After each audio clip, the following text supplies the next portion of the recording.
Beneath the desert, Iran's nuclear ambition was being torn apart not by a bomb, but by a billion-dollar virus.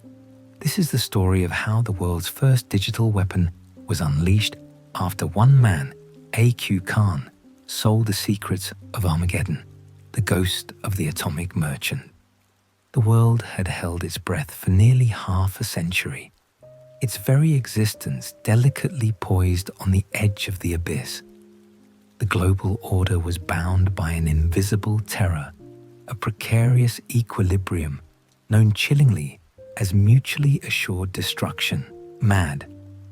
This balance of power was maintained solely by the terrifying shared knowledge that any initiation of conflict would result in the certain total annihilation of all parties involved.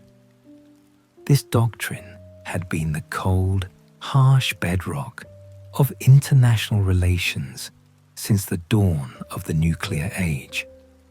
Then, in the quiet, unforgiving dust and desolate landscape of the Chagai Hills in Balochistan, that fragile, decades-long peace shuddered and irrevocably broke.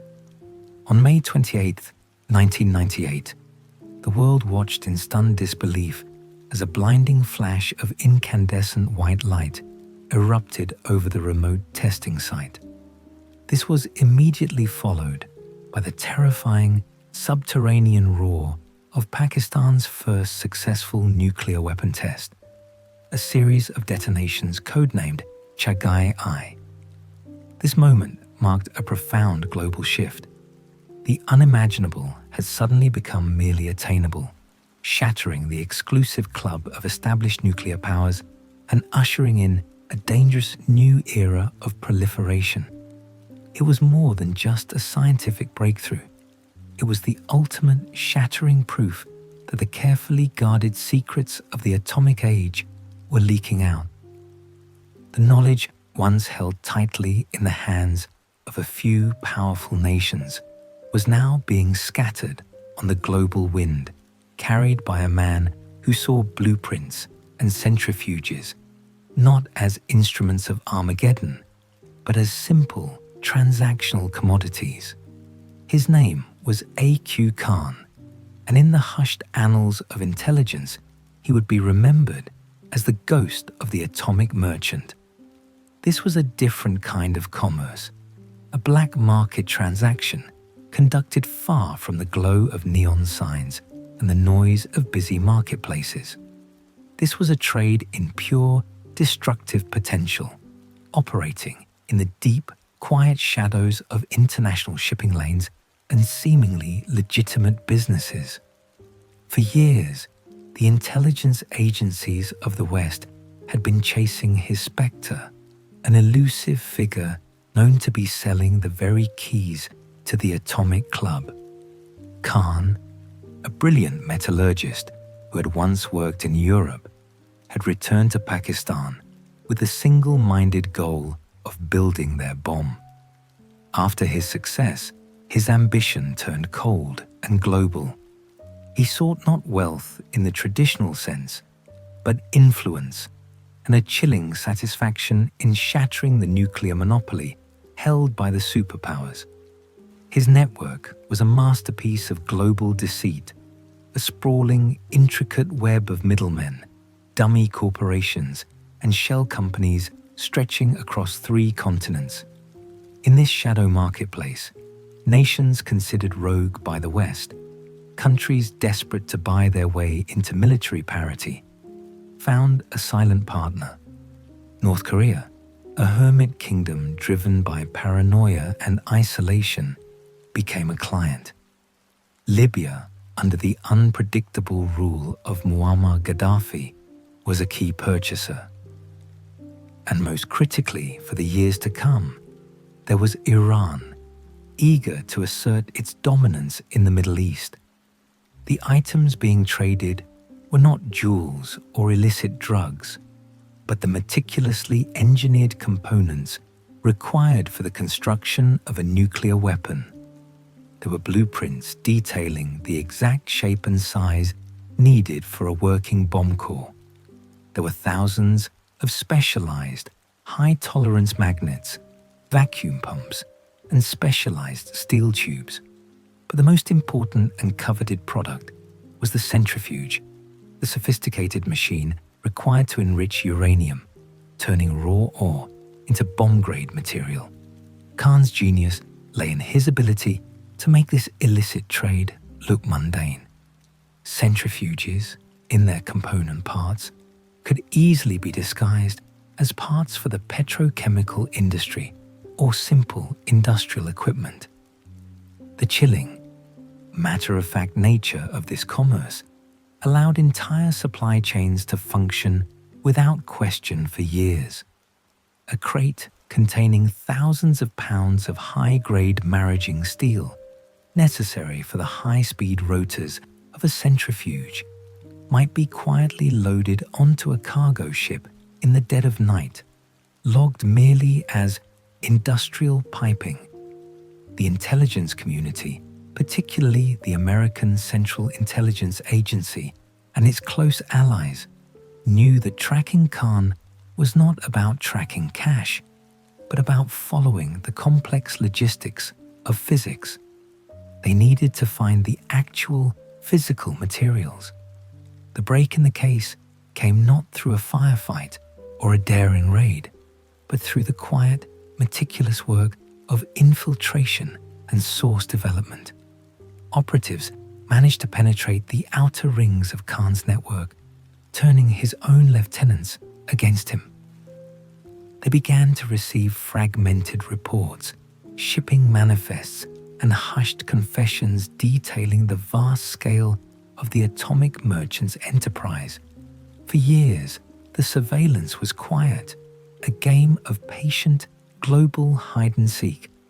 The focus was on gathering indisputable evidence, proof that would not just expose Khan, but dismantle his entire supply chain.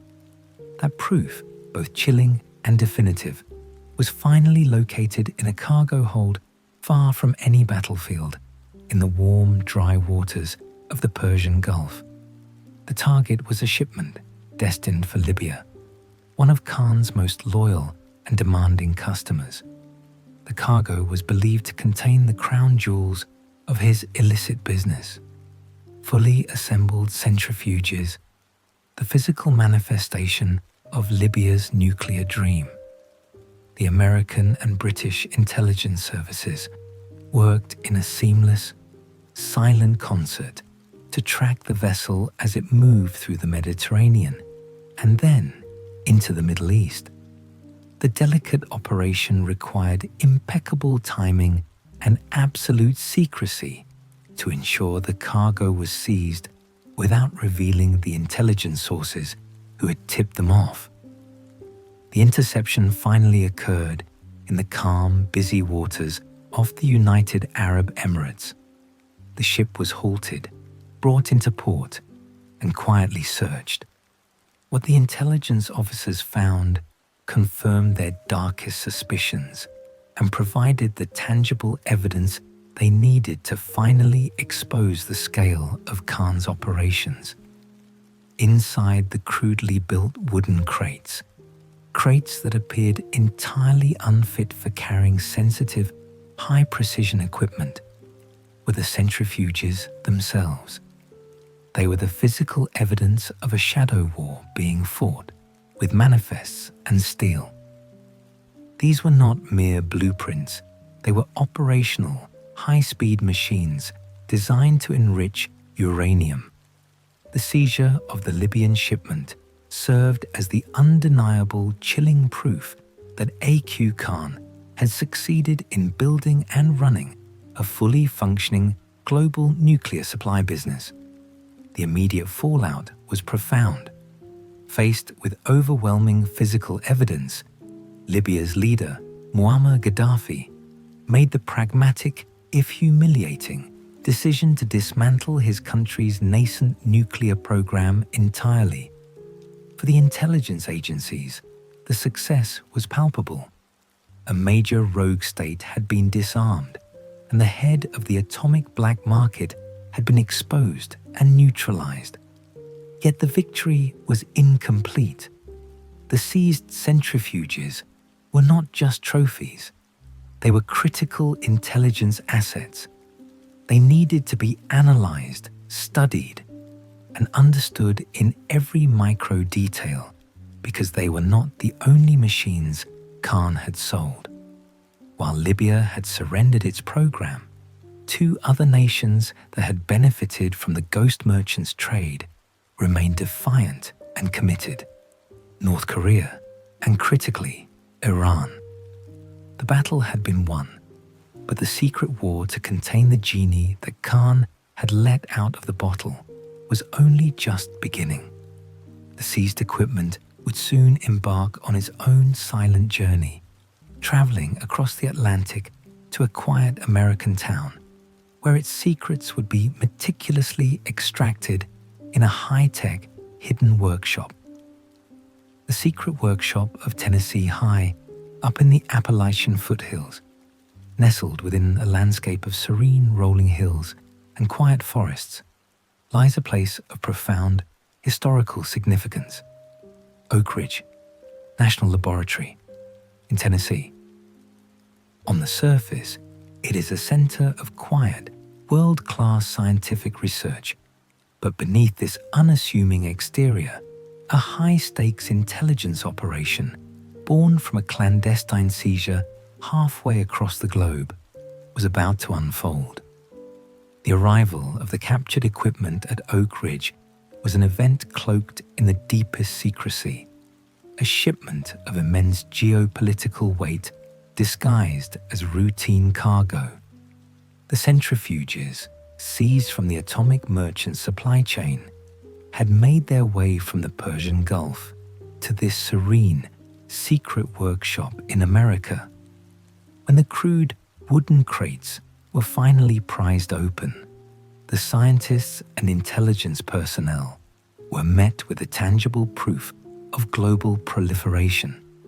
These were the IR-1 centrifuges, Iran's workhorse for uranium enrichment, the physical heart of their nuclear ambition. To the untrained eye, they were simply large cylindrical metal objects, often described by those who first saw them as resembling big stovepipes. Each one stood approximately 8 feet tall, a slender, complex machine designed to spin at speeds far beyond the imagination of a conventional machine. Shipped in their rough, utilitarian wooden boxes, they carried no markings to betray their true, terrifying purpose. They were evidence of the sophistication of the technology A.Q. Khan had sold, and a clear signal of the dangers that lay ahead. The scientific endeavor that began at Oak Ridge was not, at first, one of destruction, but of meticulous, painstaking intelligence gathering. A team of elite nuclear physicists and engineers, steeped in the history of the Manhattan Project that had once blossomed here, was tasked with studying these exact models.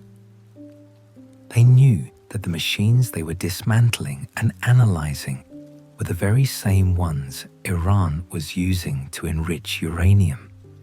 Their goal was purely intellectual and strategic: to determine the enrichment efficiency of the IR-1, to understand its failure points, and, most critically, to calculate Iran's potential timeline to achieving a functional nuclear bomb. This work was a kind of reverse engineering of mass destruction. Every weld, every bearing, every high-precision magnet was scrutinized. The scientists measured the rotation speed, the necessary vacuum levels, and the precise flow of the uranium hexafluoride gas that would be fed into the spinning cylinder. They were creating a perfect digital and physical model of Iran's nuclear capabilities, giving the intelligence community a detailed, accurate look into the adversary's workshop. The sense of shared urgency was not confined to the quiet labs of Tennessee. Across the world, a deep, silent partnership was forging in another undisclosed location, one driven by a palpable fear of annihilation. This secondary, quiet research location was the nuclear facility in Dimona, Israel. The distance between the American and Israeli intelligence communities, both keenly aware of the existential threat posed by a nuclear-armed Iran, seemed to vanish. In Dimona, Israeli scientists, working often in parallel or in direct collaboration with their American counterparts, focused on the same critical problem. They too studied the centrifuges, perhaps focusing more acutely on methods of disruption. The common goal was a singular, desperate necessity: to stop or delay the Iranian program by any means necessary, short of open warfare.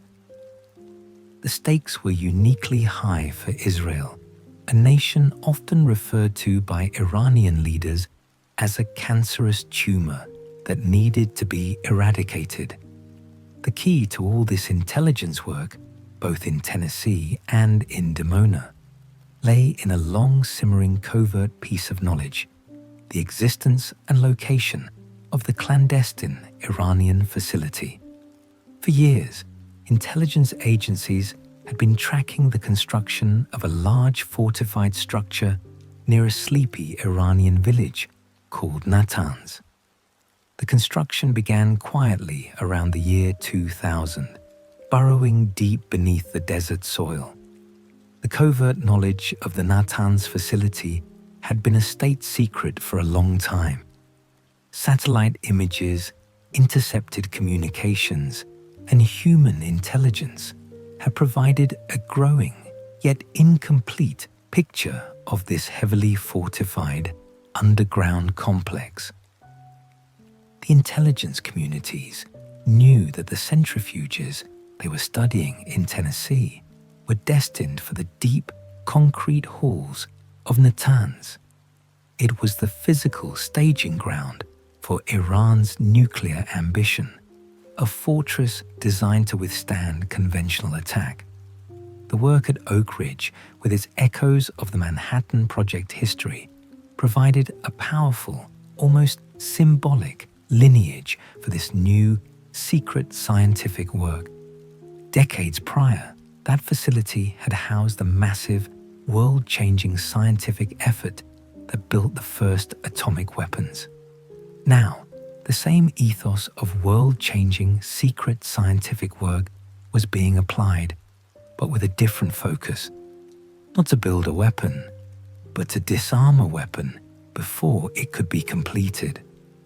The task was one of unprecedented scale and complexity, requiring the deepest understanding of high-speed physics and engineering. The focus of the analysis quickly moved beyond simple measurement. Knowing how the IR-1 centrifuge worked was only the first step. The more profound question was, how could it be broken? A centrifuge relies on perfect balance and incredible speed. To enrich uranium, its central rotor must spin at the speed of sound, creating the necessary centrifugal force to separate the lighter U-235 isotope from the heavier U-238. This process is delicate. A mere fraction of a degree in tilt, a single flaw in the metal, or a momentary fluctuation in power can cause a catastrophic failure. The physicists began to look for the Achilles heel of the machine. They explored everything from subtle power surges to vibration-inducing harmonic resonance. The centrifuges were built with high-quality components, making them resilient, yet their dependence on precision was their greatest vulnerability. If one could compromise the electronic life support of the machine, one could compromise the machine itself. This patient, meticulous work in the secret workshop of Tennessee was slowly building the foundation for a new kind of weapon, one not made of metal and explosives, but of pure data and code. The scientists, working alongside the intelligence analysts, were not just gathering information. They were providing the technical knowledge required to design a targeted, surgical strike. They were setting the stage for the realization that the simplest, most effective way to stop the centrifuges was not to bomb them, but to confuse and corrupt their very operating systems. The intelligence gathered from the seized stovepipes, combined with the detailed satellite imagery and human reporting from Natanz, began to paint a full picture. Iran was on the precipice of achieving its goal. The quiet research at Oak Ridge and Dimona had confirmed their worst fears, transforming the mission from merely gathering information into an urgent, high-stakes countdown. The world was about to receive a shocking public notification that Iran's secret nuclear ambition was much further advanced than anyone had imagined. This information would force the diplomatic world into a crisis and demand a covert solution. The day the door swung open. For years, the vast subterranean workshop had been a ghost, a rumor whispered only in the highest intelligence circles. Then, in a moment of sudden global shock in August 2002, the curtain was violently yanked away. The world learned that beneath the quiet Iranian desert, near a village called Natanz, an illicit, heavily fortified nuclear program had been growing in the dark, and the weight of international pressure began to descend. The revelation came through an opposition group, exposing the Natanz facility and the full scope of its purpose to the startled global community. It was the moment that covert surveillance transformed into an overt international crisis. The secrecy surrounding the centrifuges, the steel, and the ambition instantly evaporated. Now, the existence of the program was a fact, demanding action from the world's regulatory bodies. The International Atomic Energy Agency, the IAEA, whose mission is to ensure the peaceful use of nuclear energy, immediately demanded access. This diplomatic dance, however, was played out against a backdrop of increasing hostility and suspicion. It was a lengthy, slow-motion negotiation, with Iran reluctantly agreeing to allow inspectors access only after months of mounting global condemnation. Finally, in February 2003, the IAEA inspectors were permitted to enter the deep underground halls of Natanz. What they discovered confirmed the worst fears of the intelligence analysts in Tennessee and Israel. The program was not a nascent, early-stage project, as Iran had long claimed. It was much further advanced than anything satellite images or vague intelligence reports had suggested. The inspectors found a facility ready to begin its true, frightening work. They found the massive hall drilled deep into the rock, containing the sophisticated infrastructure required to feed uranium hexafluoride gas into the centrifuges. The facility was essentially a clock, primed to start ticking down to the moment Iran could produce a critical mass of enriched uranium. The initial diplomatic reaction from Iran was one of temporary concessions. Under the threat of United Nations sanctions and the immediate possibility of military action, Iran agreed to a temporary halt to their enrichment activities. For a brief period, the world breathed a shallow sigh of relief, believing that the international system had contained the threat. But that reprieve was short-lived, and the halt was always viewed by many as a stalling tactic, a diplomatic shield to buy the regime time. The political environment within Iran reversed course dramatically in 2005 with the election of President Mahmoud Ahmadinejad. His arrival heralded a new, brazen, and aggressively defiant approach to the nuclear program. Ahmadinejad was an outspoken and fiery hardliner, known for his provocative rhetoric, particularly toward the United States and Israel. Under his leadership, the temporary halt was unilaterally reversed. Iran announced that it was resuming full-scale enrichment, daring the international community to stop it. Ahmadinejad's tactics were designed not only for defiance, but for domestic propaganda.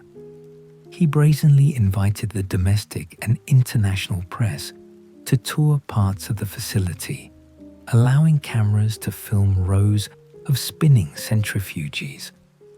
The tours were carefully managed, intended to show off Iran's progress and assert its right to the technology, all while maintaining the convenient yet thin fiction of a purely civilian nuclear program designed only to generate electricity. This public display of scientific advancement was an act of political theater, deliberately rubbing salt into the wounds of the frustrated Western powers.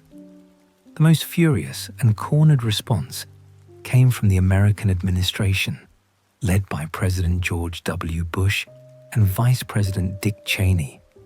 They found themselves in a bind, a diplomatic and military corner created by the immense strain of simultaneous wars in Iraq and Afghanistan. The political and military bandwidth to launch a massive, new operation against Iran simply did not exist. The public was weary of war, and any conventional military strike would trigger a dangerous regional escalation, costing countless lives and disrupting the global oil supply. The military option, while always a deterrent whispered in the halls of power, was deemed too costly and politically unviable. The administration needed an alternative, a solution that could impede Iran's progress without the use of bombs and soldiers. The need became paramount for a covert, non-military third way to impede progress. The challenge was immense. How do you dismantle a fortified, underground, air-gapped nuclear program without ever sending a pilot or a soldier across the border? The answer, hatched from the minds of intelligence experts and atomic physicists, focused on a seismic shift in strategy, from mere intelligence gathering to secret sabotage as the proposed solution. The idea was elegantly simple in concept, though terrifyingly complex in execution. Instead of destroying the facility from the outside, they would contaminate it from the inside.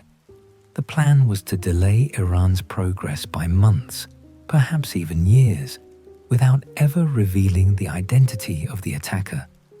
It had to be a silent operation, one that Iran would recognize as failure, but one they could never definitively attribute to a foreign power. The secret objective became to introduce flaws, errors, and disruptions into the very heart of the enrichment process. It was a strategic shift from the kinetic, large-scale destruction of war toward the meticulous, silent corruption of industrial machinery. The scientists at Oak Ridge, who had carefully modeled the centrifuges, were now asked to turn their expertise to engineering their failure. The intelligence agencies, who had previously tracked the physical movements of components, were now asked to track the invisible flow of data through computer networks. The high-stakes urgency of this transition was clear to all involved. The more time Iran had, the closer they came to the point of no return, the moment they would possess enough highly enriched uranium to build a weapon. The failure of diplomacy, sealed by the swaggering defiance of Ahmadinejad, made the covert option the only viable path left. The world's attention was on the diplomatic struggle, but in the dark, quiet labs and intelligence war rooms, a new kind of weapon was being conceived. The time for observation was over. The time for silent, sophisticated attack had begun. The coming years would see the deployment of the first sabotage campaign, an invisible blow against the most critical equipment Iran possessed. The year of the faulty power. The quiet, insidious nature of the first attack began not with a bang, but with a subtle electronic component turning hostile. It was a silent betrayal, a digital Trojan horse hidden inside a piece of essential equipment, waiting for the precise moment to awaken and introduce chaos into the smooth, high-speed order of the nuclear facility. This was the opening salvo of a campaign that relied not on explosives, but on the delicate, almost spiritual precision of electrical current and programming logic. The strategic shift from merely understanding the centrifuges to deliberately sabotaging them required a conceptual leap of profound complexity. This was no longer a question of simple espionage or traditional military targeting. It was the work of a uniquely American and Israeli collaborative team composed of elite atomic physicists and cutting-edge computer engineers, primarily operating out of specialized labs. Facilities like Oak Ridge, the historical nexus of American nuclear research, and the Idaho National Laboratory, INL, which housed the world's leading experts in industrial control systems, became the clandestine crucible for this new form of warfare. These experts focused their attention on the supervisory control and data acquisition, SCADA systems, the digital brains that regulate everything from municipal water supplies to power plants, and, crucially, the hypersensitive cascades of Natanz. The attacker's task was now to corrupt this brain, not through brute force, but through elegant, invisible manipulation. They needed to make the system betray its operators. The first sabotage, targeting the electronic lifeblood. The very first attempt at silent disruption, the first sabotage, occurred in 2006. The target was strategically chosen not as the centrifuges themselves, which were physically robust and heavily shielded, but the system that served as their digital lifeblood, the uninterruptible power supplies, or UPSs. These units are absolutely critical. They are the guardians of electrical purity, tasked with maintaining the perfectly consistent, clean electricity required to keep the delicate centrifuges spinning at their required supersonic speeds. A centrifuge spinning at tens of thousands of revolutions per minute cannot tolerate even a microscopic flicker or sag in power. Its entire operational integrity rests on flawless electrical input. The Iranians, in their continuous effort to scale up the enrichment program, had sourced a large shipment of these UPSs from Turkey, believing them to be legitimate, standardized industrial components. They had performed basic customs and received checks. What they did not know was that the equipment was already compromised, contaminated with a small electronic component, likely a capacitor or an integrated circuit board, designed to turn hostile at a pre-programmed moment. It was a brilliant and subtle strategy, targeting the equipment's electronic life support rather than the machinery itself. The failure, when it came, would appear to be an unfortunate, yet ultimately mundane, equipment malfunction. No one would immediately look for a digital ghost in the machine. The slow dawning confusion, At Natanz, the scene inside the Natanz facility during this first attack must have been a study in slow dawning confusion, followed by escalating alarm. Imagine approximately 150 centrifuges spinning fine for 10 days, performing their delicate, high-speed task of separating isotopes. The operators were likely enjoying a period of smooth, productive activity, ticking off milestones in the enrichment log. Then, without warning, the integrity of their power supply was subtly corrupted. The altered component inside the compromised UPS units began its programmed task, introducing microscopic, oscillating fluctuations into the electrical current. These were not the massive power surges that would immediately trip a breaker or trigger a conventional alarm on the SCADA dashboard. They were too small, too brief, and too nuanced. But for the centrifuges, they were deadly. These fluctuations were enough to cause momentary yet catastrophic instability in the ultra-sensitive high-speed rotors. Instead of spinning with the flawless, silent precision dictated by the laws of physics, the centrifuge rotors began to wobble, then vibrate, and finally, unable to maintain the structural integrity required at hyperspeed, they began to smash into the surrounding protective casings. The speed of the individual destruction was immense, a rotor hitting its casing at thousands of meters per second. But the slow realization by the Iranians of why the equipment was failing was what bought the attackers critical time, the immediate aftermath, and the strategic pause. The Iranians, deeply concerned by the sudden, inexplicable wave of equipment failure, would have initially suspected faulty manufacturing in the imported components, or perhaps poor quality control in the installation process. The equipment itself was compromised, but the source of the compromise was completely invisible, hidden in plain sight within the standard circuitry. Their response was predictable.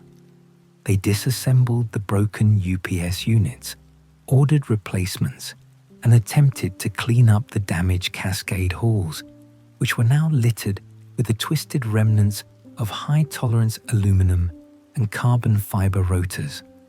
The result of this silent strike was immediate and measurable. Iran's enrichment process was halted for the rest of 2006. This initial invisible blow had bought the United States and Israel critical time, proving a revolutionary concept. Covert, non-kinetic sabotage was not only possible, but profoundly effective in degrading a complex, high-security nuclear program. The attackers had introduced a systemic, delayed action failure that the target was conditioned to misinterpret. The parallel campaign, building the digital blueprint. Crucially, this first attack on the power supplies was only one half of the covert operation. Simultaneously, an intense, multifaceted effort was underway to map the Natanz facility in a level of detail never before achieved. This was a classic human and computer intelligence mission fused with modern computer espionage techniques. Agents were not just looking through cameras. They were looking into the facility's digital nervous system. The goal was to build a comprehensive, good understanding of exactly what's in the facility. This included understanding the precise models of centrifuges, specifically the IR-1 machines, their exact arrangement into cascades, the series and parallel connections. Most importantly, the specific industrial control systems, the SCADA software and hardware that monitored and regulated their speed, temperature, and pressure. This torrent of data, gathered through a combination of conventional spying, agent recruitment, and computer infiltration, was absolutely crucial. The attackers were essentially building a digital blueprint of their target, a detailed map of the subterranean wiring, processors, and proprietary programming logic. The challenge was immense. The Natanz control network was air-gapped, meaning it was physically disconnected from the global internet and external networks. The only way to map it was to gain access via internal personnel or contractors who had a physical connection to the network, likely through infected USB drives or maintenance laptops. Every successful infiltration, every successful piece of information regarding the network topography became a strategic asset for the next, far more devastating phase. The fragility of precision and the need for escalation. The strategic genius of this initial phase lay in understanding the inherent fragility of the high-speed centrifuges. These machines operate on the absolute knife edge of physics. A vibration too slight to be felt by a human standing next to them can be enough to destroy the high-tolerance components. Targeting the electronic life support, the power and the control systems was a masterpiece of subtle aggression. It maximized disruption while minimizing the chance of an immediate, high-stakes retaliatory response. The initial success of 2006 provided both validation and motivation. The method worked, but the damage was finite.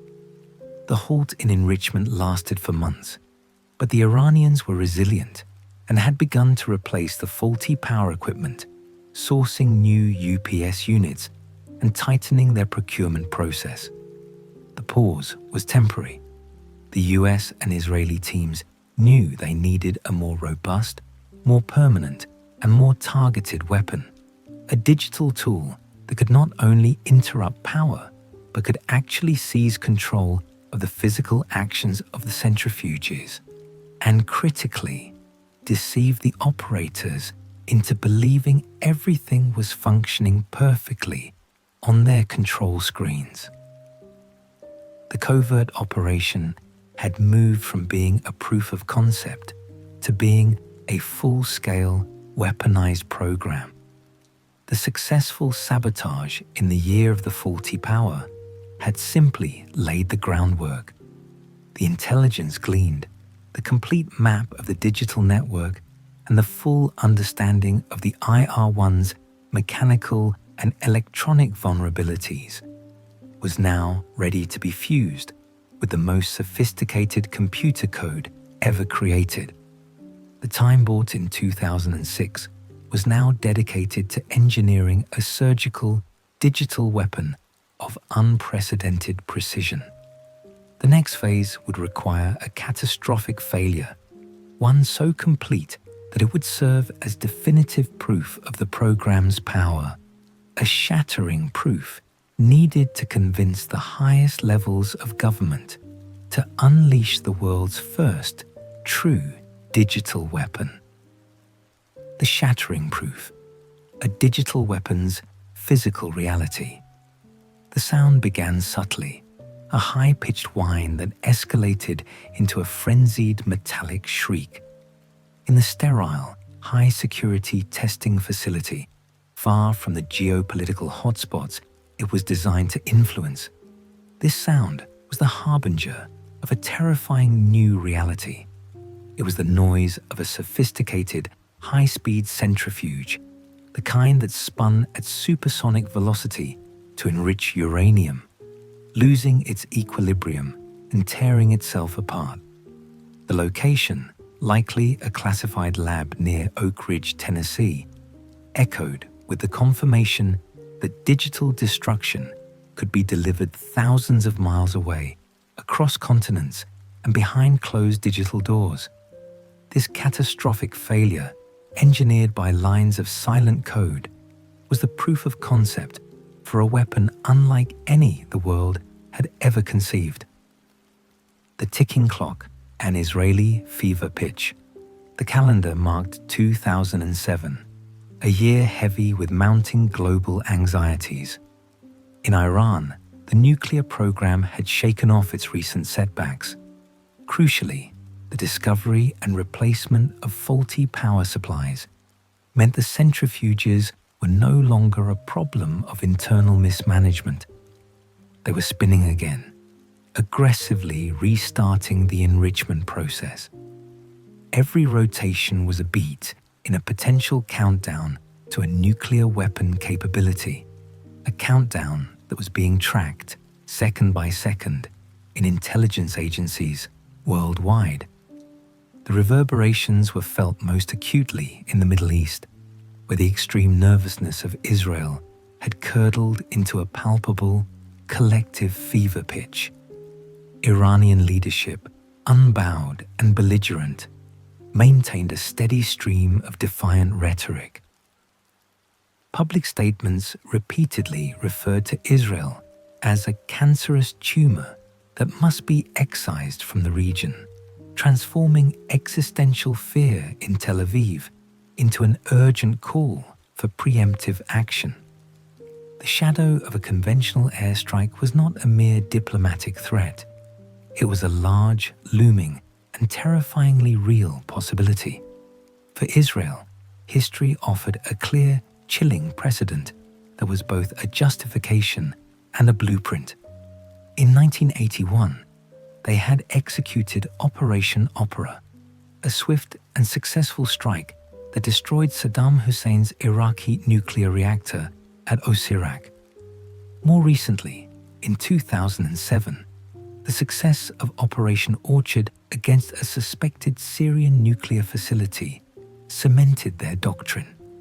Military action to prevent a hostile nation from acquiring atomic weapons was not a theoretical option.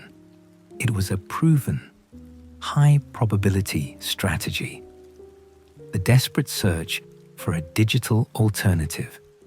The prospect of this scenario, a new kinetic war in the Middle East ignited by Israeli jets, drove the highest echelons of the American administration to a state of near-frantic effort.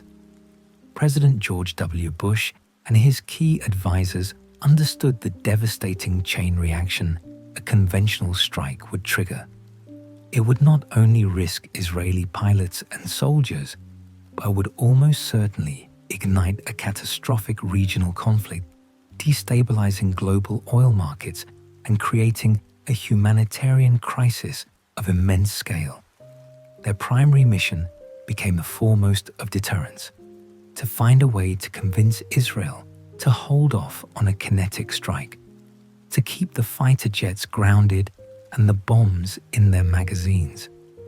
The key to this persuasion lay in offering a credible, powerful alternative plan, a digital, silent weapon that promised the exact same destructive effect, the elimination of the nuclear threat, but without the diplomatic fallout and humanitarian cost of war. This plan, given the codename Olympic Games, would eventually become known to the world as Stuxnet. The persuasion was intense, requiring a leap of faith into a completely new kind of warfare. The United States succeeded in convincing Israel to delay the airstrikes only after sharing the full, unprecedented details of this alternative. This exchange of information and strategic cooperation did more than just delay a war. It cemented a deep, unprecedented partnership between the two nations' intelligence and scientific communities. The collaboration was total. American intelligence shared its deep, technical understanding of the SCADA systems, the specific industrial control software from Siemens that managed the centrifuge cascades, the brain of the Iranian facility. Israeli intelligence leveraging the skills of Unit 8200, the equivalent of the NSA, offered its unparalleled access and methods for penetrating air-gapped systems, often the most formidable barrier to cyber warfare. The weapon was not merely explained, it was demonstrated. Intelligence suggests this demonstration took place in a classified testing facility, possibly at Dimona in the Negev desert, where Israeli scientists could witness the terrifying surgical precision of the digital strike on a live, physical centrifuge. The ultimate shattering proof before the White House saw it. The genius of the Stuxnet design. The 2007 Stuxnet design was a masterpiece of covert engineering, the first truly surgical iteration of the digital weapon. Its genius lay in its focus on a single critical vulnerability: the centrifuge's exit valves.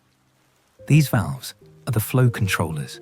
They regulate the movement of the enriched uranium hexafluoride gas as it passes from one centrifuge machine to the next in a vast interconnected cascade. This gas is the crucial and limited feedstock that ultimately becomes the fissile material for a bomb. The programming that infiltrated the SCADA controllers was subtle, almost a whisper in the machine's ear, yet it was lethal. The malware instructed the controllers to close the exit valves for brief, critical periods, a few seconds here, a minute there.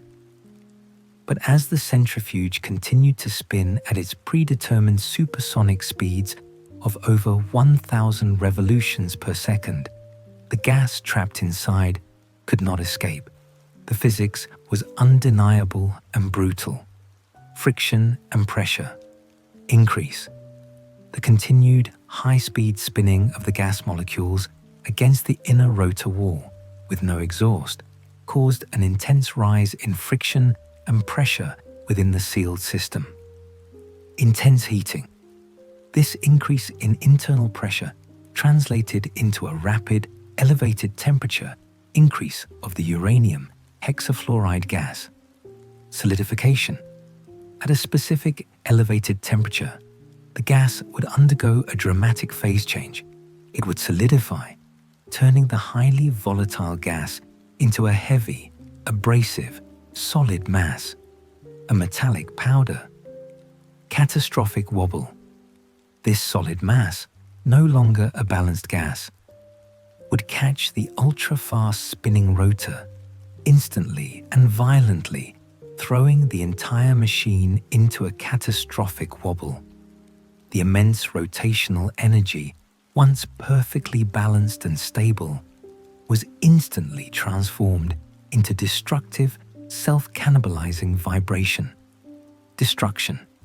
The metal of the rotor would tear, the sophisticated magnetic bearings and seals would shatter, and the 8-foot-tall, exquisitely engineered machine would essentially destroy itself from the inside out. This design was not a hypothesis. It was built, tested, and proven. The White House ultimatum, the pivotal scene that followed in Washington, D.C., serves as the ultimate testament to the operation's reality and the extreme lengths the U.S. administration was willing to go to prevent a far bloodier war. A person, identified only by security researchers as a high-level participant in the intelligence operation, flew across the United States to Washington, D.C. They did not carry thick binders of documents, dry reports, or complex technical schematics. They carried a physical demonstration of the weapon's effectiveness. The agent carried a simple box. Inside was the centrifuge rubble, the broken pieces of the metal rotor, the shattered bearings, and the mangled casing from a machine that had been utterly destroyed by the malware in the controlled test environment. The agent proceeded to the Situation Room in the White House, the secure, nerve center of American national security decision-making. Before President George W. Bush and his entire top security advisory team, the agent performed a stunning, visceral show and tell. He dumped the broken pieces onto the large polished mahogany conference room table. This was the shattering proof, the physical, irrefutable evidence of a successful digital attack. It was the visual, visceral confirmation that a simple computer program, not a cruise missile, could destroy a sophisticated physical machine with precision and certainty. It provided the indisputable reality that the US had a viable, non-kinetic option, one that could achieve the strategic goal without the diplomatic chaos. The sight of the mangled, once perfect metal, reduced to a pile of shattered debris, convinced the president. He was faced with the ultimate choice, a bloody, kinetic war that could destabilize the entire region, or the use of an unprecedented digital weapon that was morally complex but promised to save countless lives. The broken metal on the table was the decisive, silent factor. President Bush gave the crucial go-ahead. This decision carried an immense ethical weight. The president was not simply approving a new intelligence program.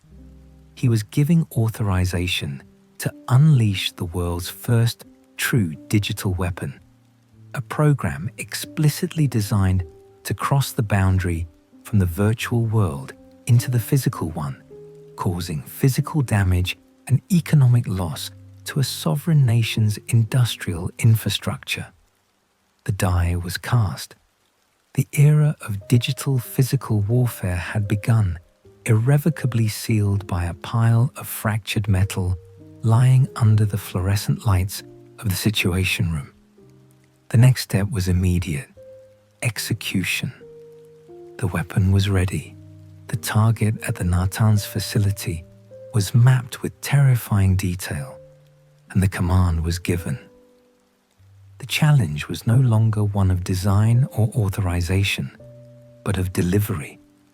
How could this invisible, hyper-sophisticated piece of code cross the uncrossable divide, the air gap, and infect the very heart of the facility? The code was set to go live, but its success depended entirely on the silent, physical compromise of a high-security facility.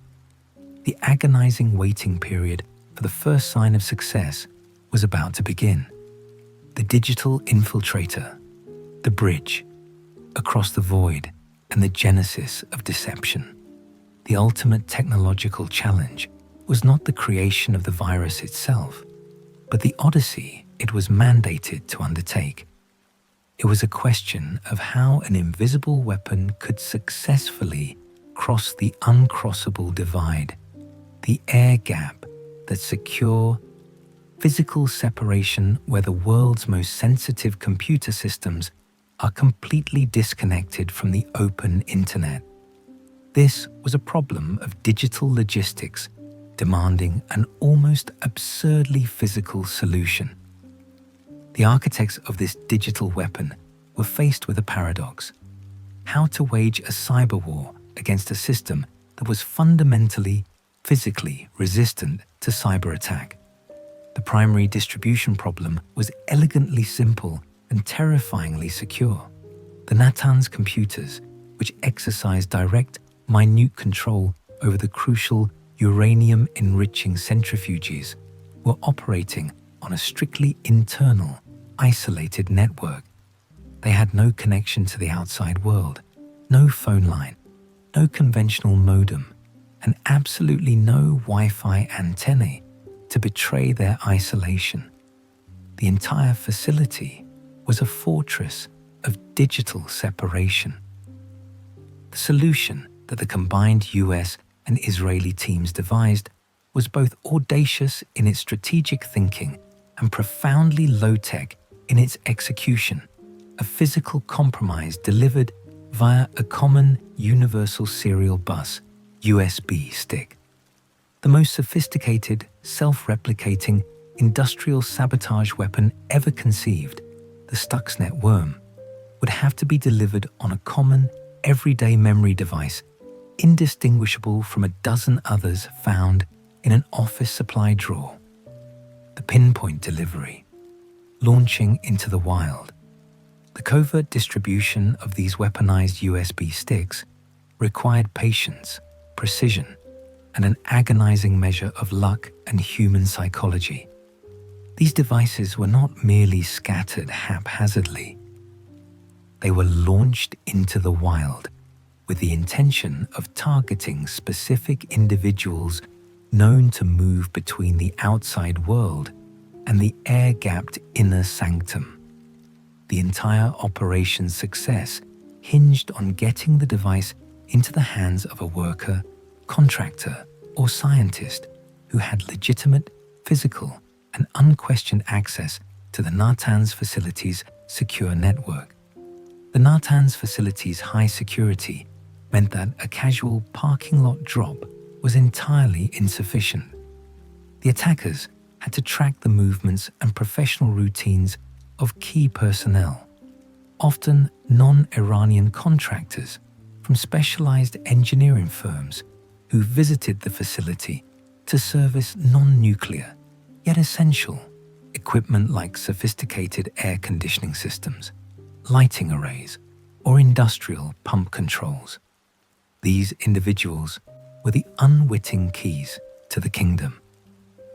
An operative, possibly disguised as an innocuous vendor, maintenance worker, or working under deep intelligence cover, would have to execute the drop with surgical precision.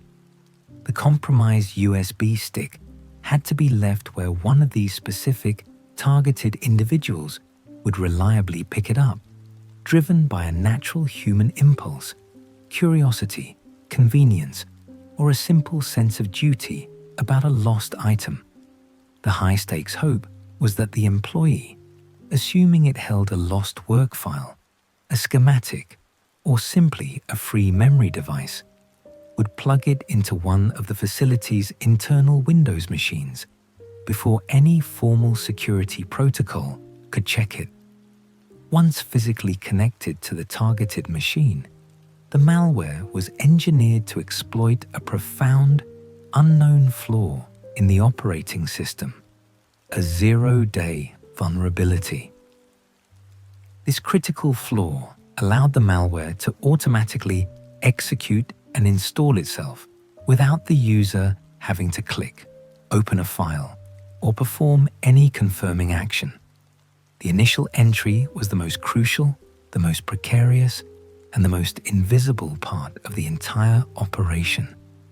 It was a moment of absolute vulnerability for the attackers, relying on a flicker of human error and an engineered software blind spot.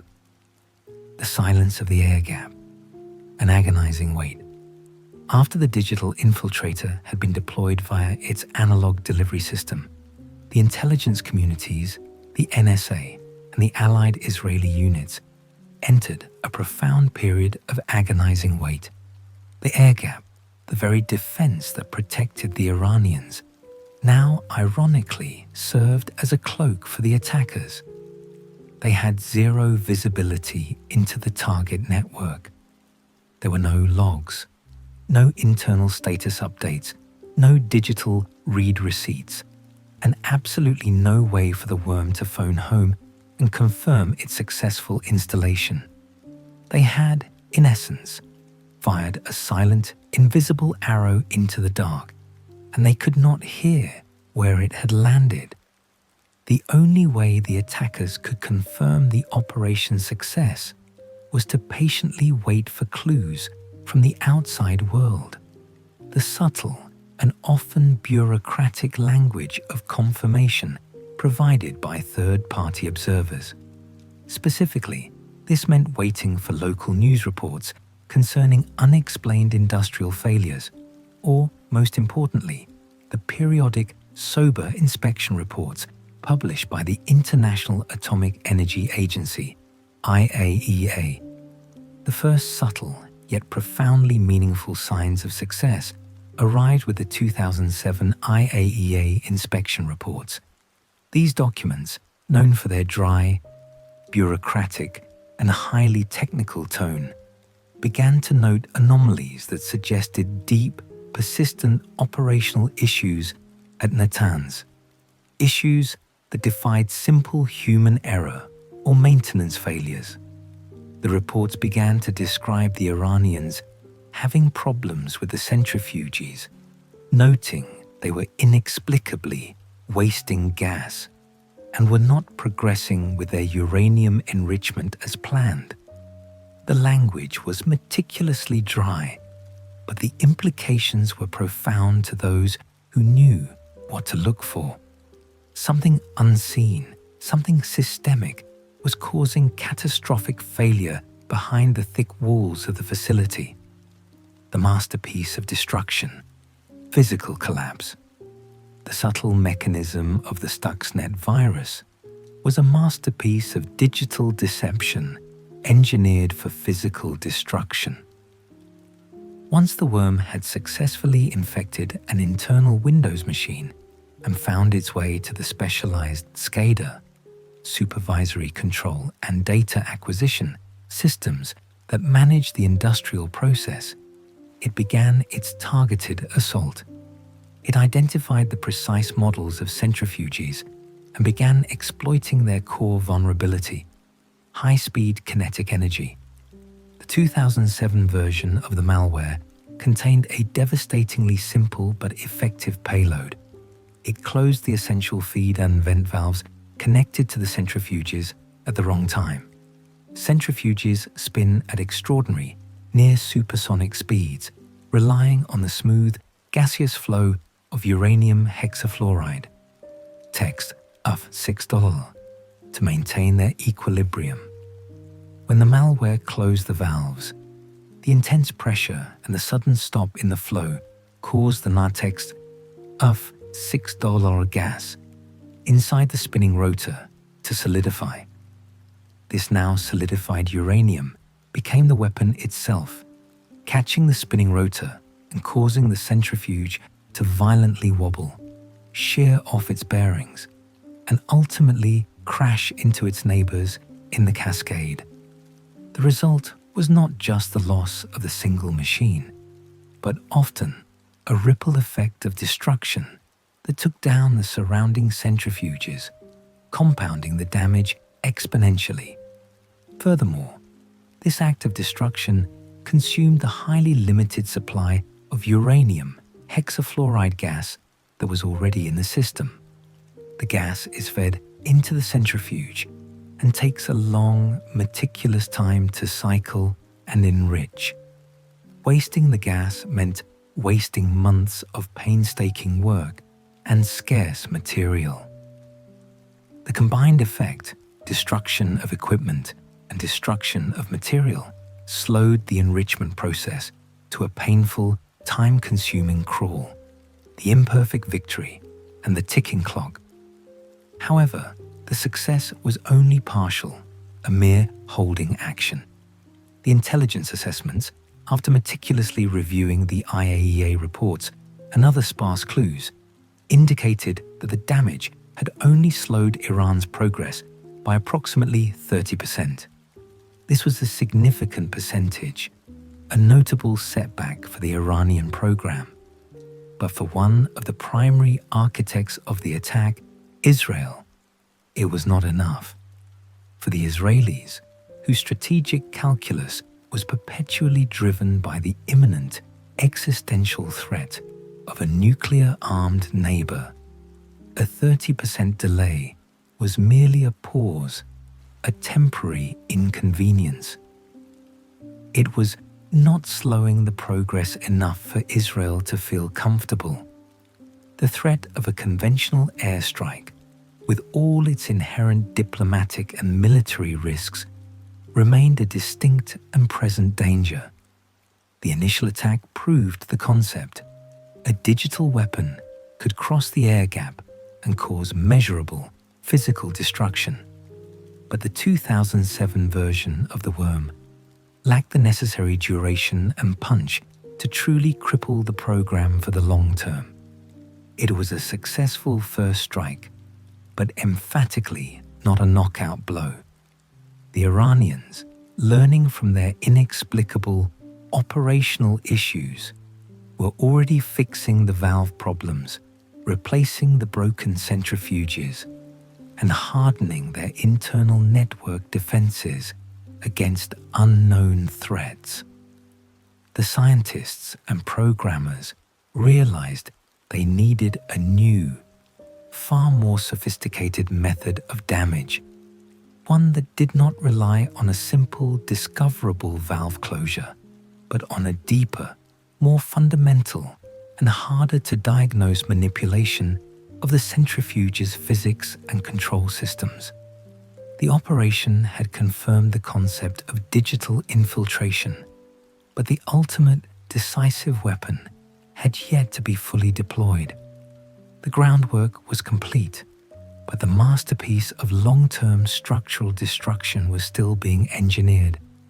The covert operation was about to enter its next, far more complex phase, driven by the urgency of a ticking clock and the demand for a decisive, long-term impact on the very heart of Iranian nuclear ambition. Reauthorization in the shadows. The evolution of Olympic Games. A quiet transition of power took place in the Oval Office. The ceremonial passing of a torch from one American president to the next. In January of 2009, President Barack Obama inherited the world's most dangerous and tightly held secret, the clandestine digital war against Iran's nuclear ambition. This wasn't just a matter of policy continuity. For the operation to survive and evolve, it required a fresh legal necessity, the reauthorization of the covert program, codenamed Olympic Games. The presidential finding and critical decision. Every covert action undertaken by the United States government requires a presidential finding, a legal document that provides the necessary authorization and legal underpinning for the operation to proceed. President Obama, faced with the same unforgiving geopolitical reality that had confronted his predecessor, George W. Bush, the ticking clock of Iranian uranium enrichment, and the existential threat of an Israeli military strike, had to make a critical, almost immediate decision. His national security team presented him with detailed intelligence. They provided evidence of the 2007 successes, a temporary halt in Iran's progress, but also the lingering, dangerous truth. The enrichment was continuing, and the threat of a nuclear-armed Iran persisted. After careful deliberation with his most trusted advisors, including his Director of National Intelligence and the National Security Advisor, President Obama made the definitive choice to continue the attack. This decision was more than a rubber stamp. It was a powerful endorsement of the third way, affirming the non-kinetic digital strategy as the best and least escalatory means to prevent a disastrous conventional or nuclear war. The authorization breathed new life into the program, effectively instructing the specialized teams in Tennessee and Israel to not only maintain the status quo, but to design a far more sophisticated and devastating version of the malware. The success of the operation now rested on the ability to evolve faster than the adversary could adapt. Back to the drawing board, the physics of destruction. The need for a new weapon was paramount. The 2007 versions of the malware, which focused on relatively straightforward physical sabotage like manipulating exit valves, was effective but ultimately temporary. The Iranian operators, having identified the failures, had learned, adapted, and were systematically replacing the broken centrifuges and tightening their facilities' digital security. The window for simple disruption had closed. The dedicated scientists and engineers at the Oak Ridge National Laboratory, using the detailed intelligence gathered on the Natanz facility's specifications, including precise models of the centrifuges and the control systems, went back to the drawing board. Their goal shifted from temporary disruption to profound, lasting, and difficult to diagnose damage that could be scaled across hundreds of machines simultaneously. The breakthrough came through the scientific concept of harmonic resonance. This is the phenomenon where energy is added to a system at its natural frequency of vibration, causing an oscillation of dangerously increasing amplitude, eventually leading to catastrophic mechanical failure. For the Natanz centrifuges, which operate at immense, delicate speeds approaching the speed of sound, a subtle, digitally controlled change in their revolutions per second, RPM, could be lethal. The design team understood that the optimal speed for enrichment was a specific, high rate of rotation. If the malware could instruct the centrifuge to subtly, yet significantly, increase its RPM just enough to shift it out of its stable, engineered frequency and into a zone of catastrophic wobble, the resulting instability would subject the machine's delicate bearings, rotors, and internal bellows to massive, destructive forces. It was a purely physics-based attack, leveraging the very laws of nature against the machine's most vulnerable mechanical components. Stealth and complexity. The 4 days. The new weapon, the 2009 version of the malware that would eventually be known as Stuxnet, was a study in unprecedented complexity. Its sophistication was defined by its use of 0 days. A 0 day is a security flaw in software that is unknown to the vendor and, critically, unknown to the defensive community. It is a secret, priceless key that unlocks a digital door without leaving a trace. Conventional, highly effective malware might use 1 or, rarely, 2 0 days.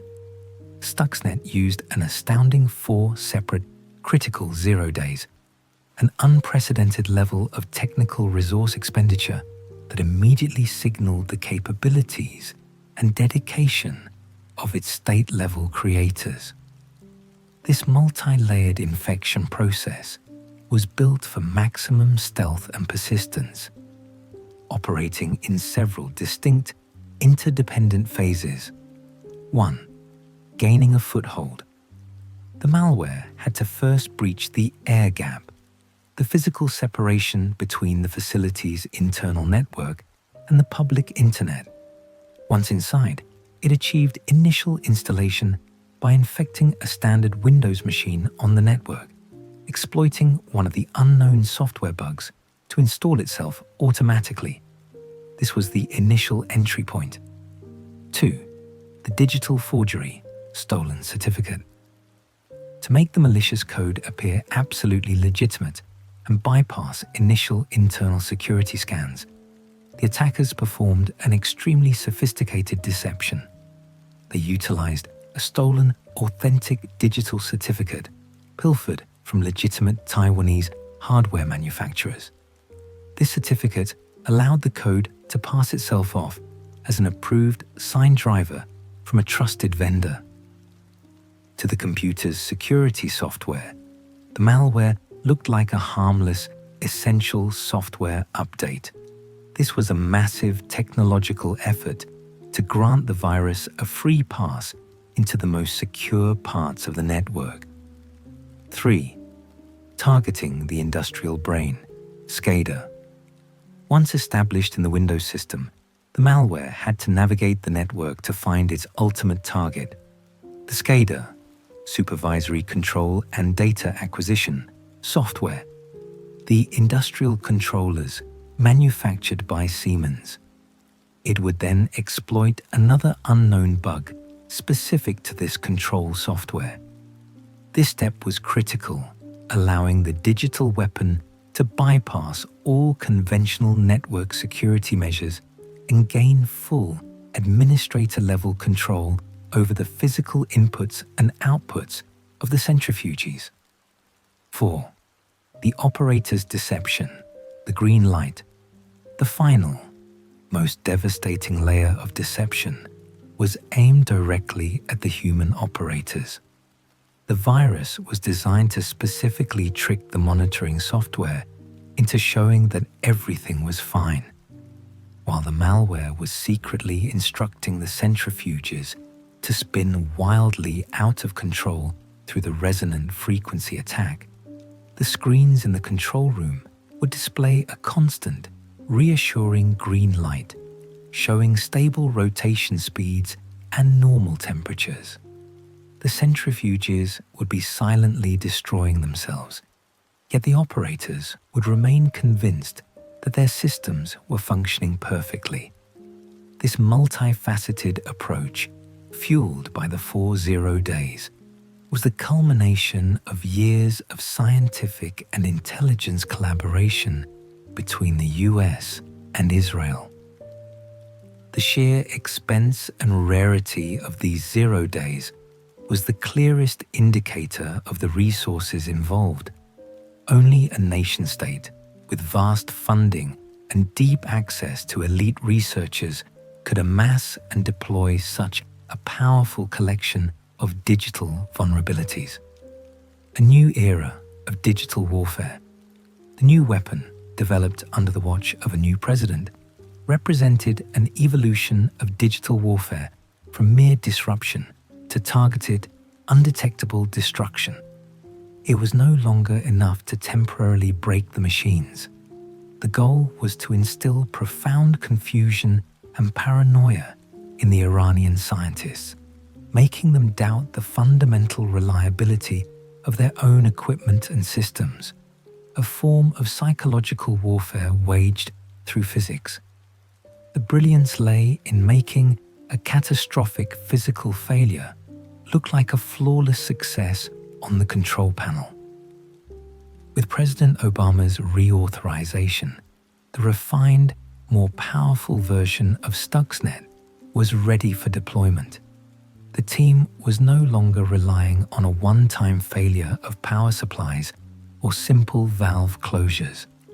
They were now prepared to unleash a digital creation that would systematically, secretly, and over a prolonged period, dismantle the physical heart of Iran's nuclear ambition through the very laws of physics that powered it. The final, critical hurdle remained: getting this incredibly sophisticated weapon past the air gap and into the isolated system it was so painstakingly designed to attack.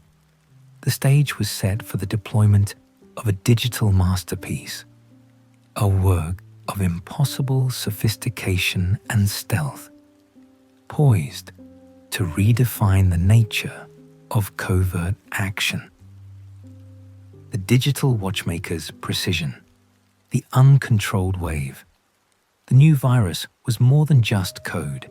It was a digital masterpiece, a work of impossible sophistication and stealth, built by the combined intelligence and scientific might of two nations.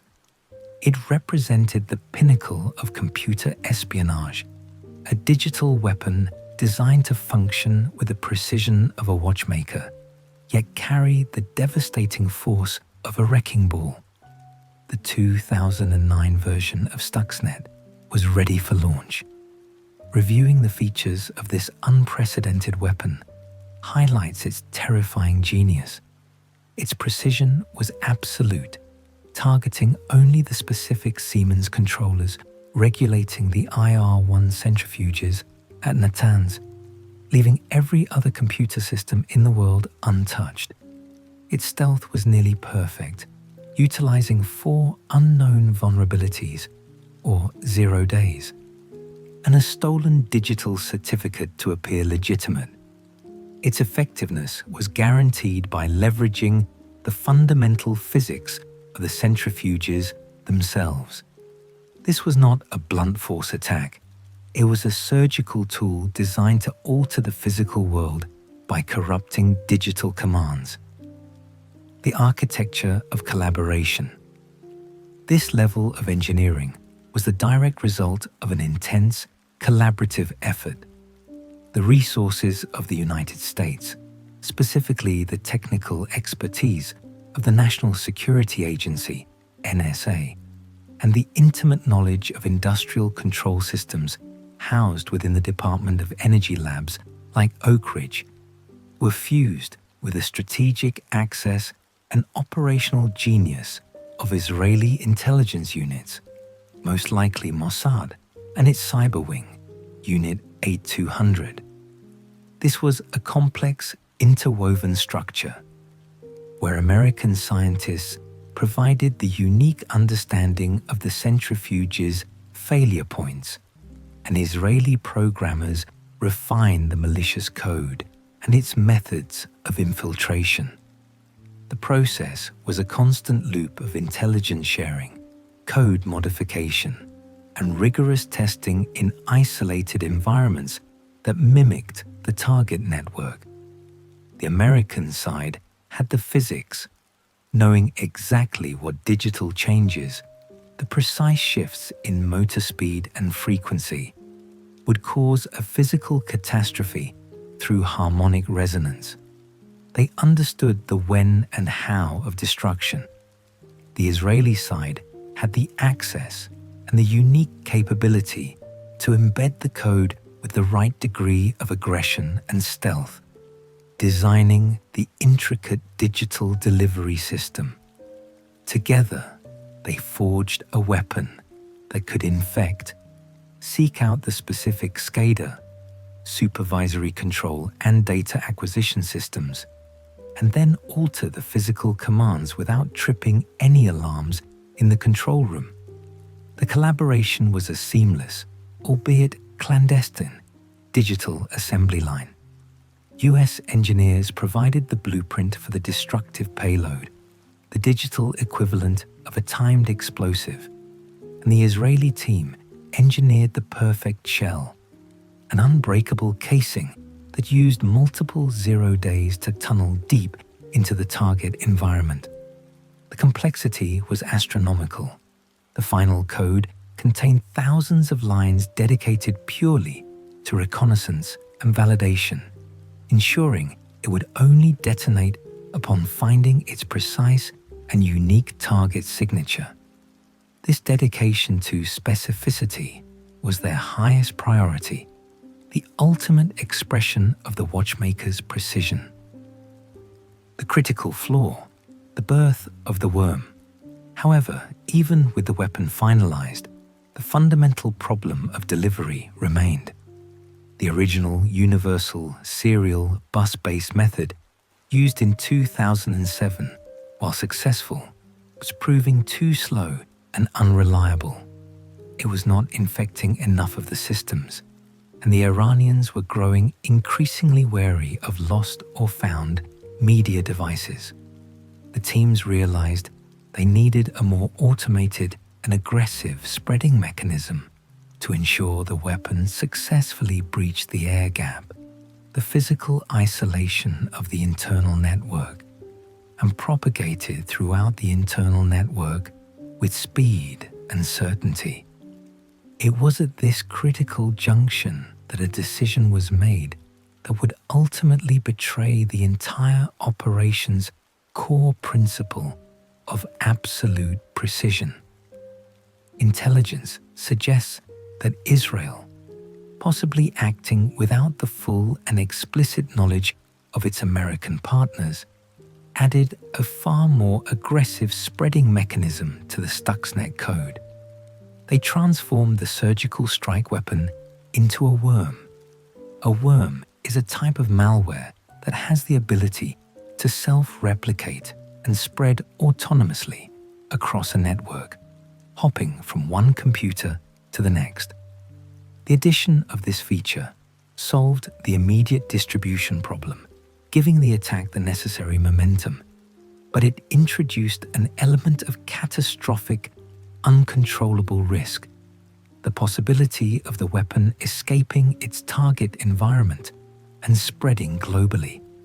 The intent was pure efficiency, to guarantee the worm would find and infect the highest number of computers within the Natanz facility's segregated networks, thereby maximizing the destructive outcome. Infiltration. Riding on legitimate access. The final, successful strategy for infiltration returned to the concept of human access, but leveraged the aggressive worm to guarantee success. The teams focused on identifying and infecting the computers of known contractors who possessed authorized physical access to the Natanz facility. These were individuals who legitimately connected their laptops or universal serial bus drives to the internal network for servicing non-nuclear equipment. The operation proceeded by infecting the personal computers or company networks of these contractors outside of the Natanz facility, a process known as a supply chain attack. The worms sat and waited, dormant and undetectable, until the contractor physically connected their infected device to a machine on the internal, air-gapped network during a maintenance visit. Once connected, the aggressive worm would instantly activate and spread across the internal network, seeking out shared drives, network servers, and, most importantly, the specific Siemens controllers. This was pay dirt. The worm was now loose inside the facility. It had bypassed the air gap by riding on the shoulders of legitimate access, and its aggressive spreading mechanism guaranteed maximum infection. The worm was now free to propagate through the secure network, infecting every single Windows machine it encountered, silently waiting for the right moment to deliver its payload. The precise, digital alteration designed for the destruction of the centrifuges via harmonic resonance. The complexity was matched only by the patience required. The infiltrator was now deep behind enemy lines, ready to perform its programmed destructive task. The digital watchmaker had delivered its final, perfect product. Triumph was achieved, but the very aggression designed to ensure success within Natanz was about to become the reason for the operation's catastrophic exposure to the outside world. The worm had found its way in, but the question now was whether it could be contained. The triumph of infiltration was complete, but the looming horror of an uncontrolled wave of infection was just around the corner. The world was about to discover the existence of a digital weapon of mass destruction, and the secret war of cyber espionage was about to spill into the open. The uncontrolled wave. The reckoning. The moment of triumph quickly gave way to a dawning horror. The sophisticated weapon, a digital masterpiece codenamed the Olympic Games, had performed its initial task perfectly. It was loose inside the target network, but the aggressive spreading mechanism, the very feature designed to ensure its success and penetration of an air-gapped environment, began to turn rogue, escaping its digital cage and unleashing an uncontrolled wave that would eventually expose the world's most closely guarded secret. The mission was a success. The operation was a catastrophe. The fatal flaw, a bug in the bug. The crucial mistake, the bug in the bug. was a consequence of the aggressive self-replication added to the Stuxnet worm. The code was exquisitely crafted to hunt for the specific configuration of the Natanz facility's programmable logic controllers, PLCs, Siemens hardware models 300 and 400. Its payload was surgically precise, but its ability to spread was terrifyingly broad, too indiscriminate. Instead of staying within its intended target environment, the isolated, air-gapped network regulating the uranium enrichment centrifuges, it began to replicate violently and without prejudice. The initial infection vector was a masterpiece of espionage, an unsuspecting contractor's USB drive, perhaps, or a compromised laptop introduced to the facility's administrative wing. Once inside, the worm shed its surgical precision for a viral ferocity. It quickly leapfrogged the boundaries of the control system, exploiting a chain of zero-day vulnerabilities. It spread to shared drives used by the contractors and administrative staff. It infected other, less critical systems at Natanz, turning the entire facility into a fertile breeding ground.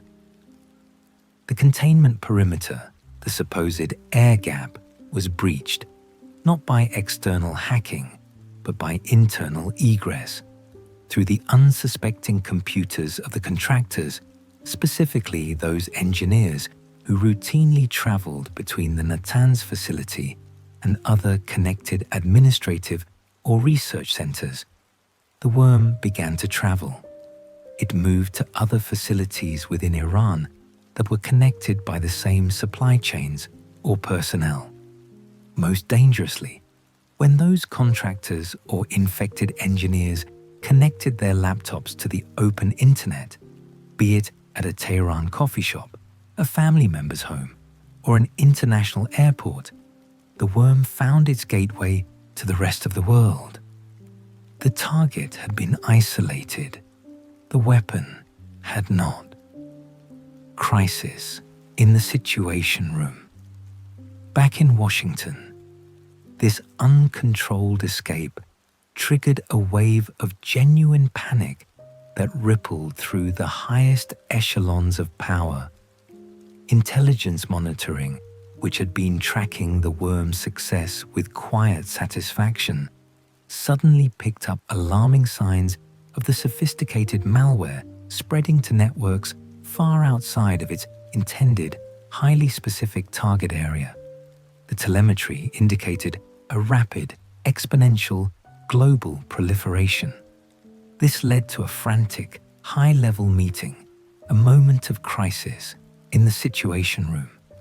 President Barack Obama and Vice President Joe Biden were informed that their top-secret, non-kinetic weapon, a creation intended to prevent war and buy time for diplomacy, was spreading rapidly and would soon be discovered by commercial security researchers. The weapon had become a liability that risked exposing the sophisticated offensive cyber capabilities of two of the world's major intelligence agencies. The architects of the operation, standing before the president, could only offer grim estimates of when the worm would be detected. The digital ghost was turning into a public phantom.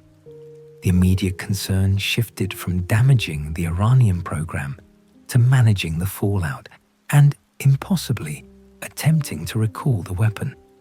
But Stuxnet was designed to be autonomous, a self-propelled missile with no remote kill switch.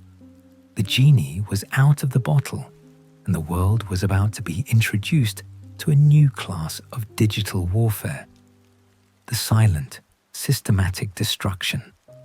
While the Washington political machinery struggled with the fallout, the worm inside Natanz continued its silent, destructive work, employing its subtle, new attack mechanism with chilling precision.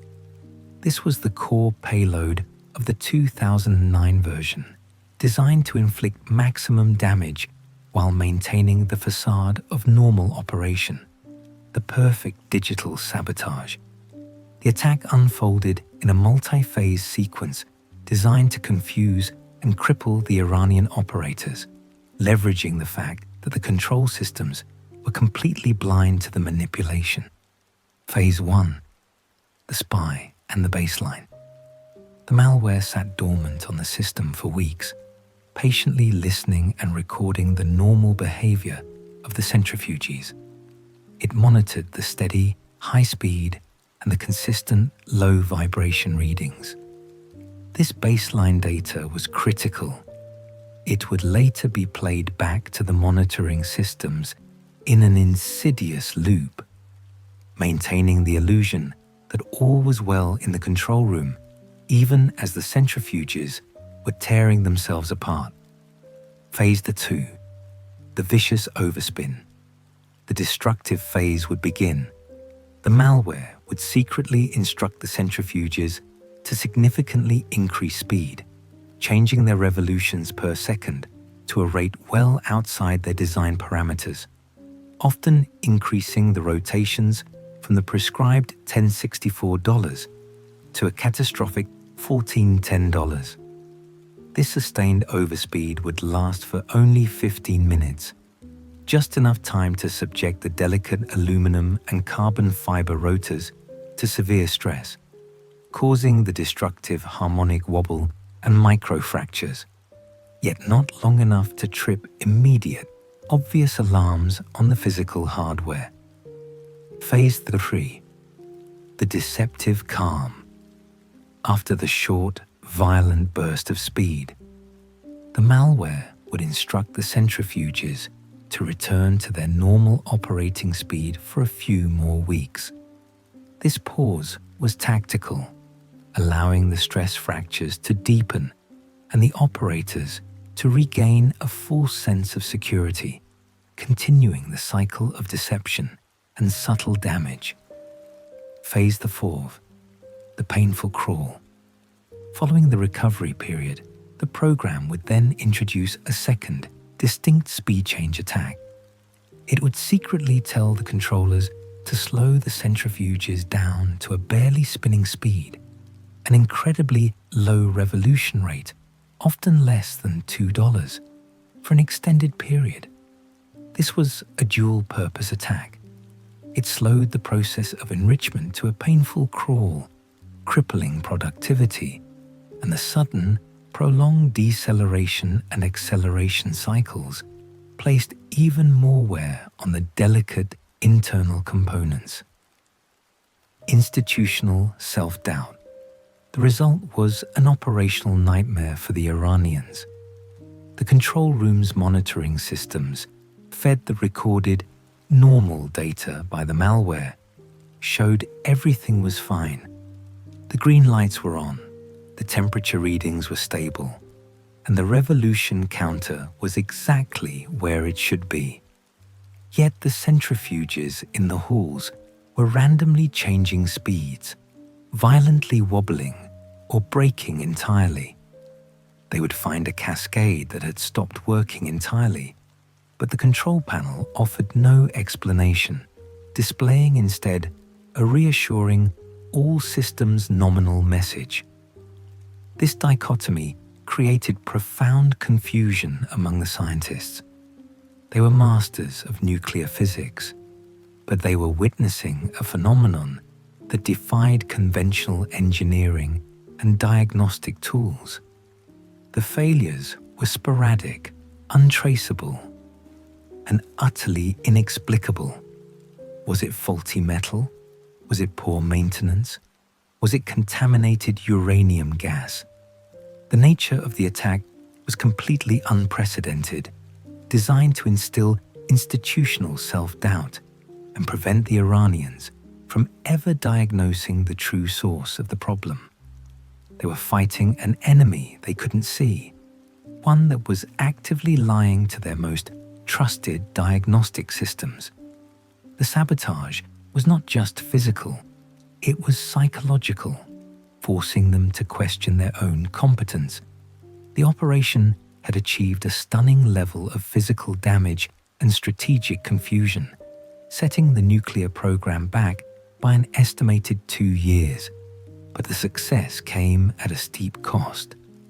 The aggressive worm, the very thing that made the attack so effective, was now spreading throughout the globe. It was jumping from one infected machine to the next in industrial networks far removed from Natanz, oil refineries, power plants, and factories.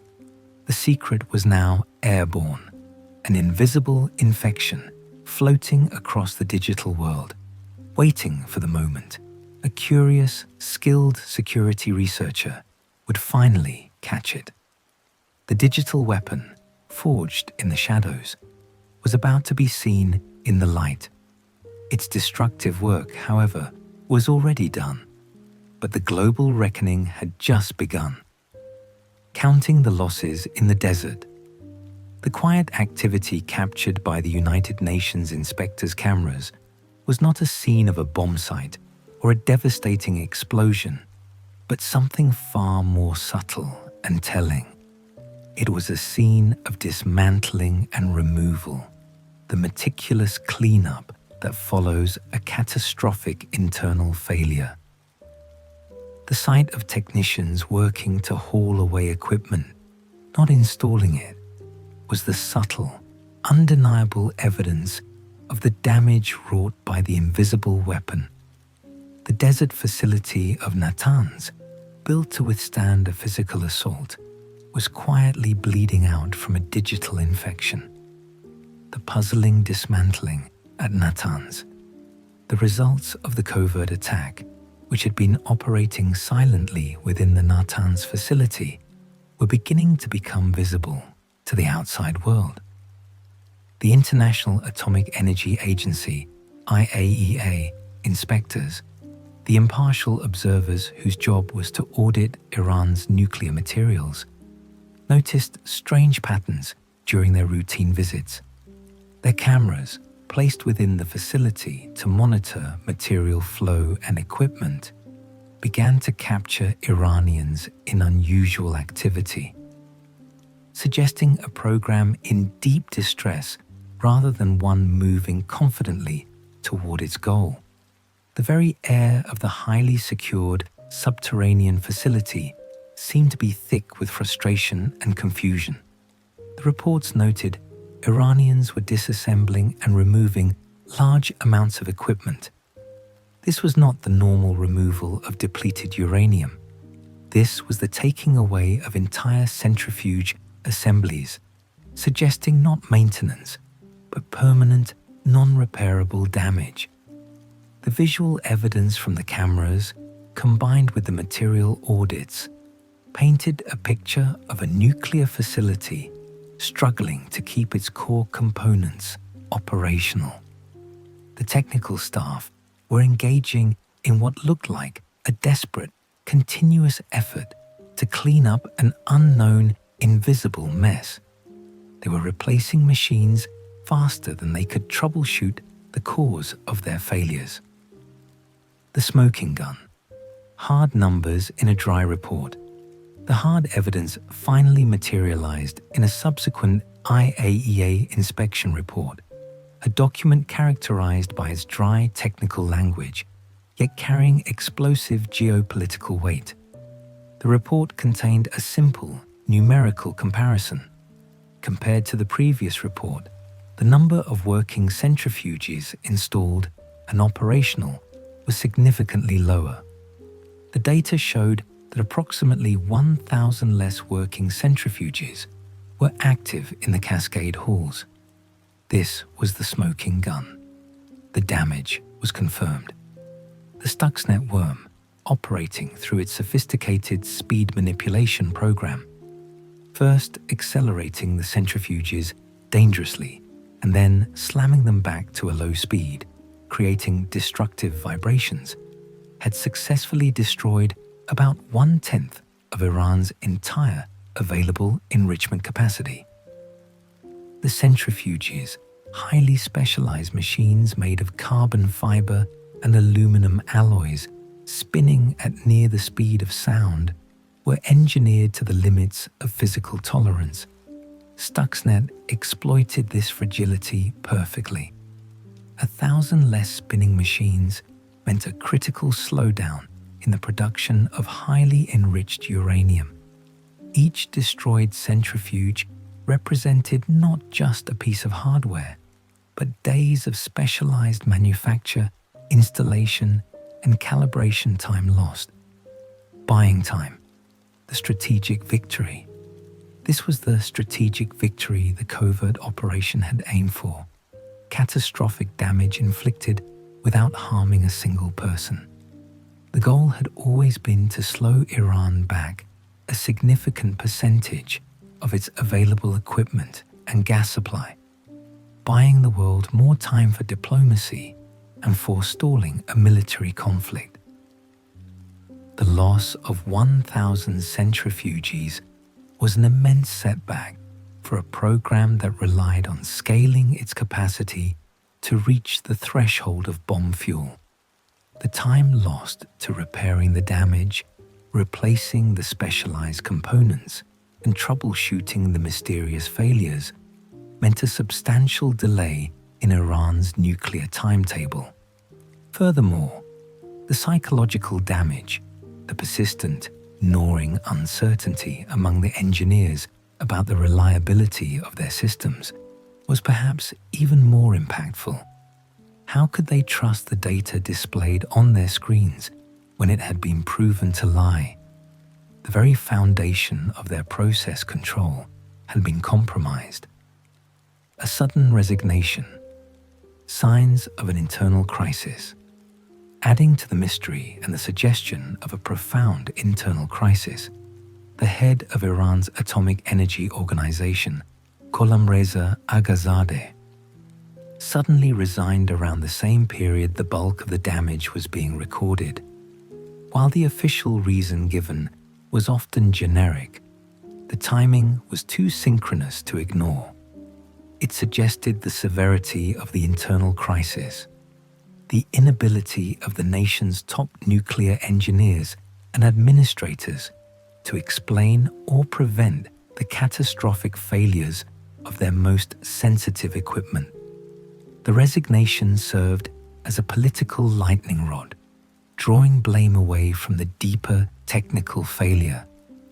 The confusion, the despair, and the frantic attempts to cover up the cause of the destruction within the Natanz control room must have been immense. They were fighting an enemy they couldn't see, one that vanished as soon as they tried to find it. For the Iranians, the damage was a deep secret, a national humiliation that they desperately tried to contain. They were determined to fix the problem quietly and continue their work. They replaced machines, audited systems, and likely blamed internal sabotage or faulty parts. But the nature of the Stuxnet worm, its aggressive, uncontrolled spread via USB drives and shared network resources, meant that the secret could not be contained. The digital infiltrator had already found its way onto the global network, where it was eventually caught by a group of highly specialized and intensely curious security researchers. The unraveling, a global digital intruder. The end of the secret began when researchers at the security firm Symantec and others around the world began to notice a unique and extremely complex piece of malware propagating across industrial networks. It was a worm that used 4 unknown 0 days, unpatched vulnerabilities in common software, a level of sophistication that immediately signaled a state-sponsored actor.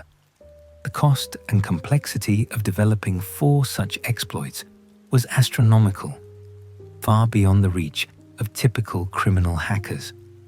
The researchers, initially nervous about the implications of investigating and potentially angering a nation-state attacker, realized they had a profound professional duty to publish their findings. The code was unique, dangerous, and required immediate public analysis to protect vulnerable industrial systems across the globe.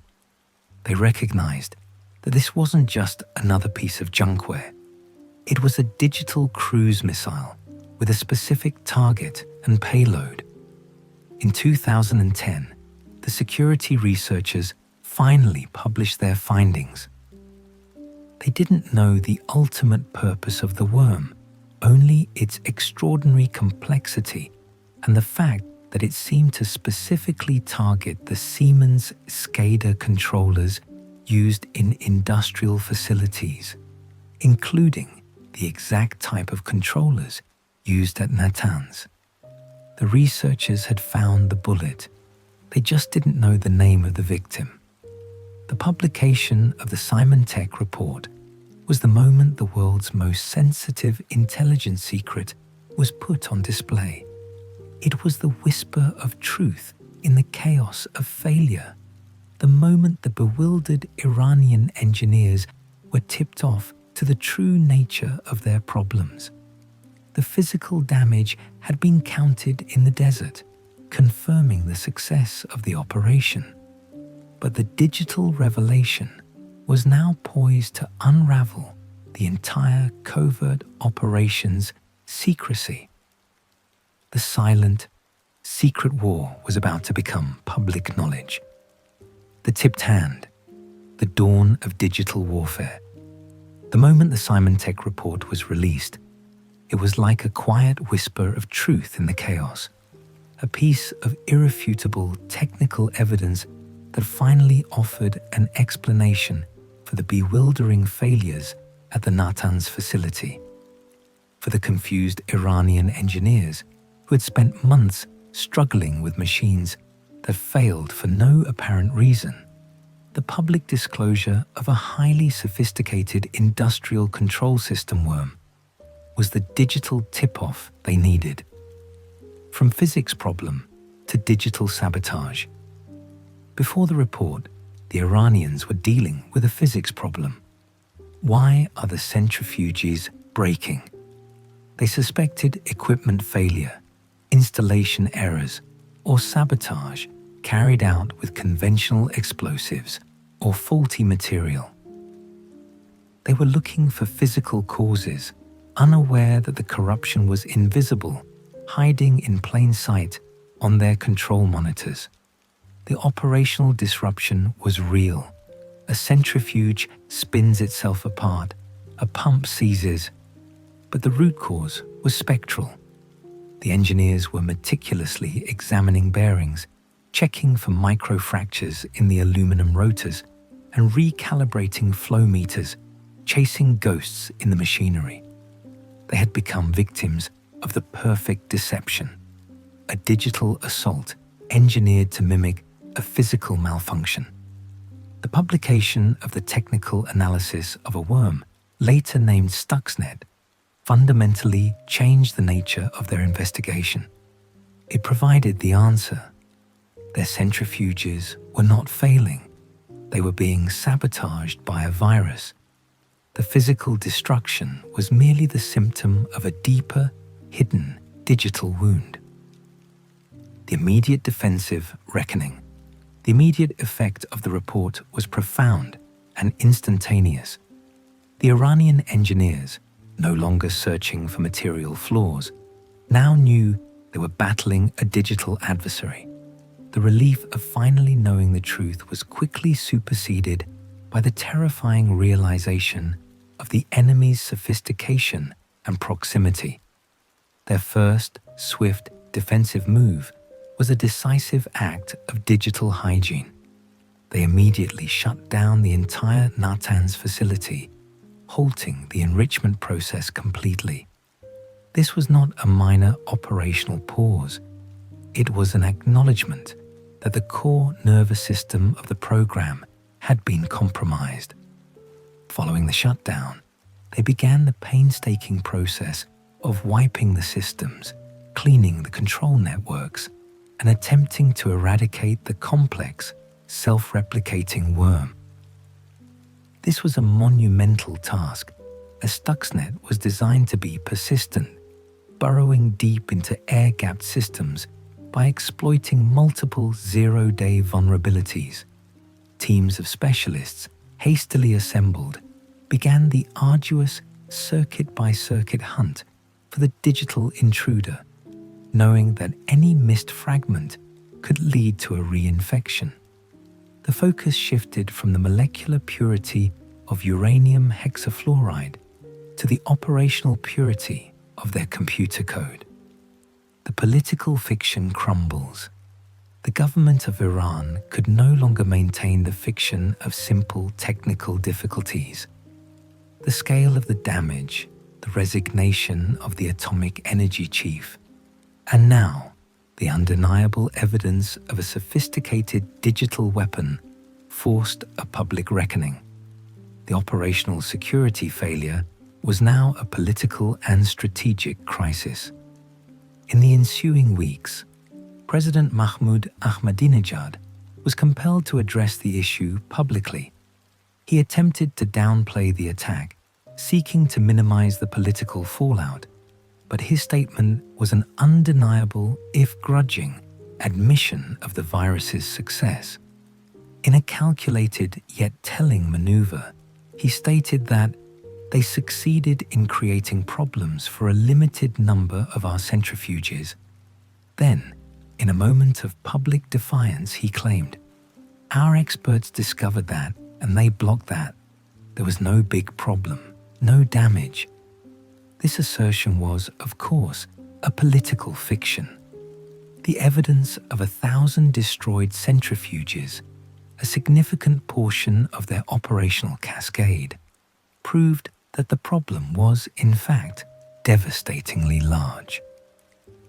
But the mere admission that a foreign entity had successfully launched a digital attack into the heart of their most secure facility was a significant concession, a loss of face on the world stage, and a breach of national sovereignty. Attribution, motive, and capability. Once the nature of the attack was revealed, the process of attribution, determining who was responsible, became a swift exercise in logical deduction. The world of cybersecurity and intelligence quickly narrowed the potential suspects by asking two key questions: motive and capability. Motive: who had the strategic imperative and the geopolitical desire to sabotage Iran's nuclear program? The answer pointed overwhelmingly to only two nations, the United States and Israel. For the US, the motive was to prevent a nuclear weapon and avoid a costly war, buying time for sanctions and diplomacy. For Israel, the motive was one of self-preservation, removing an existential threat that they viewed as immediate and non-negotiable. No other nation had a sufficiently compelling motive to spend the hundreds of millions of dollars and years of time required to launch such an attack. Capability: who had the technical resources to create a virus with 4 0 days, a stolen digital certificate, and the unique, deep knowledge of the specific Siemens controllers and the physics of the IR-1 centrifuges? Stuxnet was not simple malware. It was a digital cruise missile. Its creation required a fusion of specialized knowledge, not just high-level hacking, but high-level nuclear physics and industrial control systems engineering. This combination of expertise resided almost exclusively within the intelligence communities and government-funded labs of the United States Department of Energy and the Israeli military and intelligence apparatus. This quickly narrowed the suspects to a handful of entities working in collaboration, likely under a state-level directive. The local speculation within Iran immediately reflected this reality. Though the Iranian government never formally named the attacker, local Iranian news media and military commentators immediately pointed fingers at the US and Israel. The revelation, therefore, did not bring clarity only to the engineers. It brought a clear but unspoken confirmation of the identity of their attackers. The strategic loss of secrecy. The public exposure served as an irreversible strategic loss for the attackers. The entire point of the Stuxnet operation was to delay the Iranian program while maintaining plausible deniability. The destruction was supposed to look like self-inflicted industrial errors, causing frustration and delay, but offering no casus belli for retaliation. Once the worm escaped and was analyzed by Symantec, that deniability vanished completely. The strategic advantage of secrecy was lost, and the Iranians could begin to rebuild their systems with defenses specifically designed to counter a sophisticated, state-sponsored cyber weapon. The era of low-cost, high-impact, covert digital delay was over. The revelation of Stuxnet did more than just expose a secret operation. It fundamentally changed the understanding of warfare. It signaled the arrival of a new domain of conflict, proving that nation-states use hacking to destroy physical equipment with extreme sophistication. The digital realm was no longer just about stealing data. It was about destroying centrifuges, shutting down power grids, and disrupting transportation systems. The rules of engagement had been rewritten silently by a pile of shattered metal in a laboratory thousands of miles away. The exposure of the digital attack, however, was only the first chapter in a terrifying shift in the conflict. The silent, digital disruption was about to give way to frightening analog violence.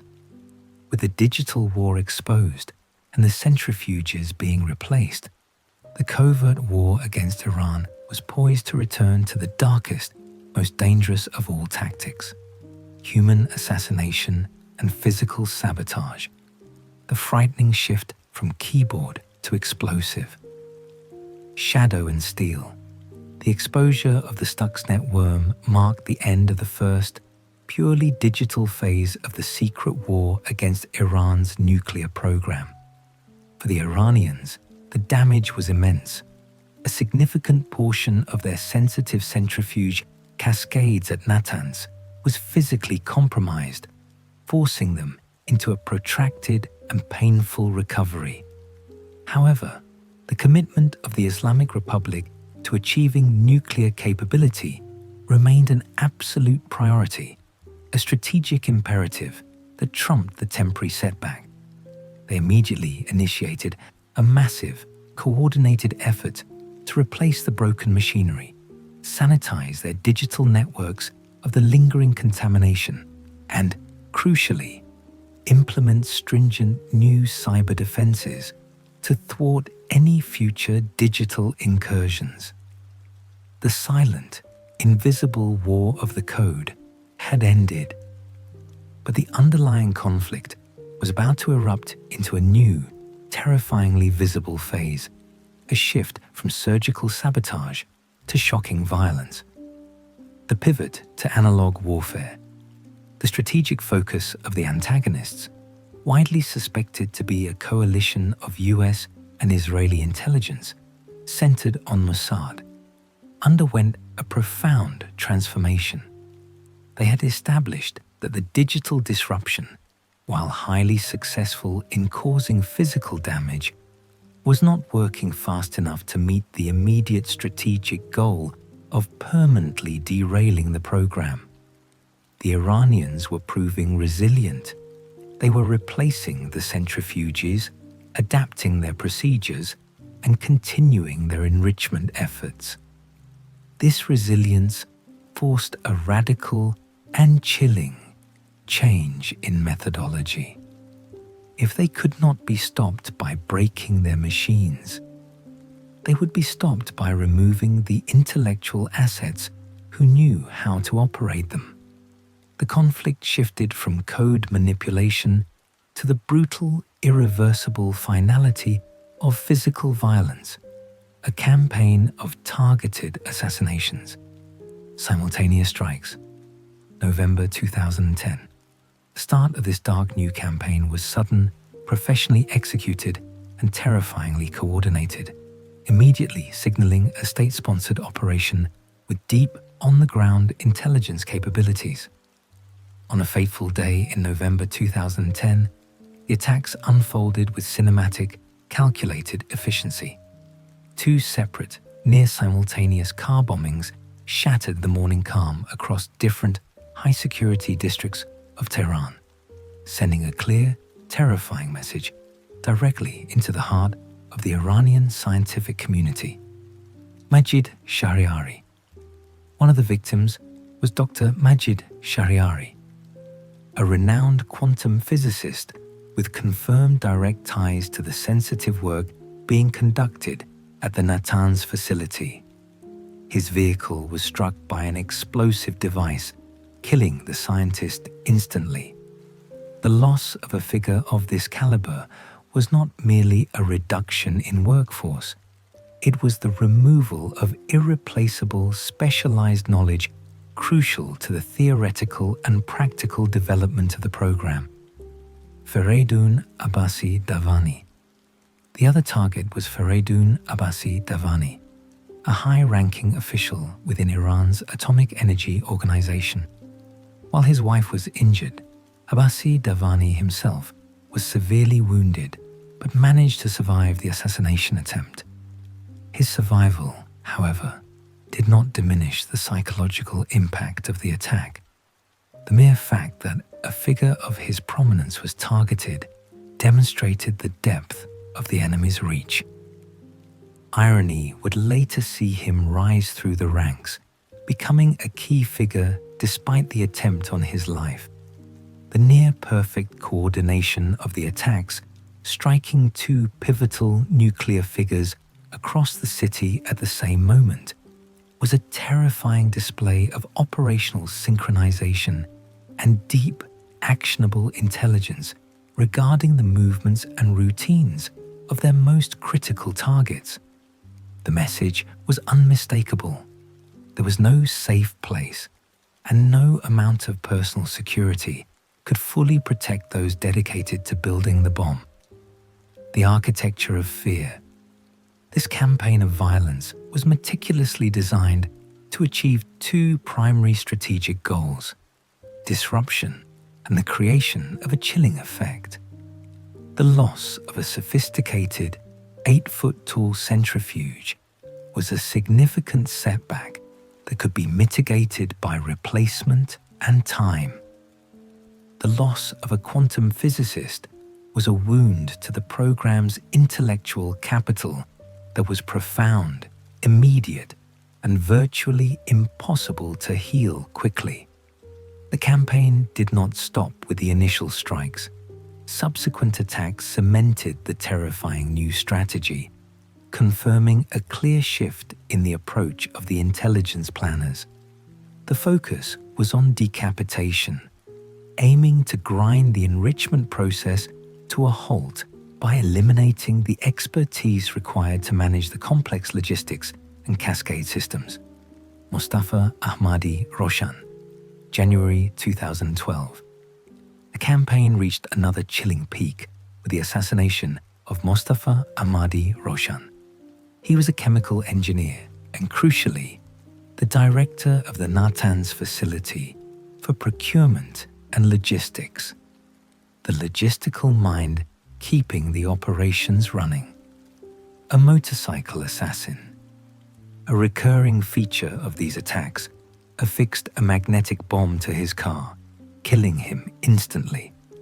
The pattern of the targets was clear. They were the architects, the engineers, and the logistical minds, the irreplaceable human expertise behind the operational success of the Natanz program. The intelligence agencies, with the US allegedly providing location an identity of targets and Mossad reportedly handling the operational execution, were replacing the difficult, drawn-out process of digital sabotage with the immediate, visceral finality of violence. This shift from the quiet, deniable action of code to the frightening, undeniable action of car bombs and magnetic devices represented a stark, dramatic escalation of the conflict. The profound impact and escalation. For the Iranian regime, these acts were a profound act of aggression, immediately and unequivocally attributed to the same hostile foreign powers responsible for Stuxnet. The digital attack had merely damaged equipment, an industrial-scale nuisance.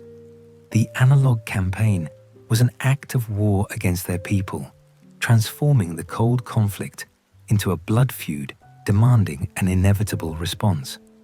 While the attacks generated international condemnation, the strategic impact on the nuclear program was undeniably profound.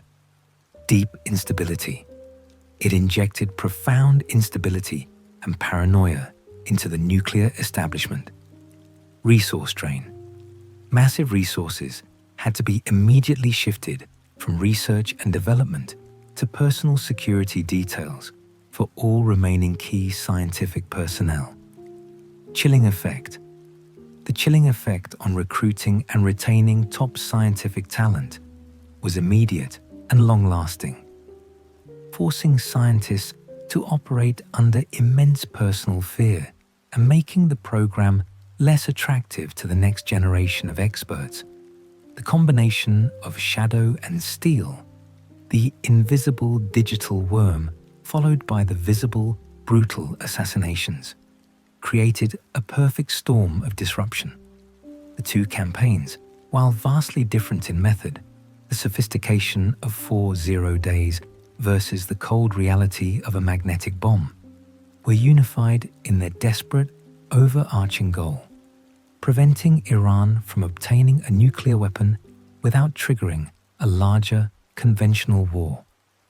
In the minds of the attackers, removing the scientists was tragically viewed as a means of saving lives in the long run by averting a catastrophic nuclear exchange. Yet, this desperate escalation only heightened the instability. The digital secret of Stuxnet, already compromised by the rogue worm's spread, now sat within the context of physical violence. The focus of the world's press was about to shift from the assassinations to the code itself, analyzing its origins, its construction, and its ultimate betrayals.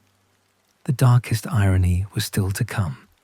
The anger of the attackers would soon turn inward, not for the destruction they caused, but for the catastrophic failure of their own secrecy, a failure that the campaign of assassinations only amplified. The secret of Stuxnet was about to be officially and fatally unraveled by a government leak. The unraveling secret, when the silent war roared, the cold fury that gripped the highest echelons of the American intelligence community, was a visceral, suffocating thing. It was not born of regret over the attack itself. The successful, massive destruction of 1,000 centrifuges at Natanz, a feat of digital sabotage previously thought to be the realm of science fiction. The operation, in its execution, was a masterpiece. The anger was directed at the catastrophic, unforgivable failure of its secrecy. The sophisticated machinery of deniability, the very bedrock upon which the entire strategy was built, had crumbled into dust, exposed to the world not by an enemy countermeasure, but by its own design. The operation, codenamed Olympic Games, was designed to be silent, deniable, and untraceable, a non-kinetic option that could achieve strategic military goals without firing a shot, dropping a bomb, or leaving American fingerprints. Its exposure was a blunder of such magnitude that it infuriated the highest levels of the American administration. The blame was pointed, without equivocation, at the very feature that guaranteed its battlefield success: the aggressive spreading mechanism. This aggressive worm, allegedly introduced or enhanced by the Israeli partners, was the central, maddening paradox of the Stuxnet operation. On one hand, it was the necessary, ingenious mechanism that successfully breached the crucial air gap, the physical and digital barrier separating the highly secured Natanz network from the outside world. It guaranteed the infection, ensuring the operation's military success and delivering the weapon to its target. On the other hand, it was the fatal, reckless flaw that caused the worm to propagate virulently beyond its intended target. It spread like wildfire, infecting industrial control systems globally, ultimately landing almost carelessly in the hands of diligent security researchers.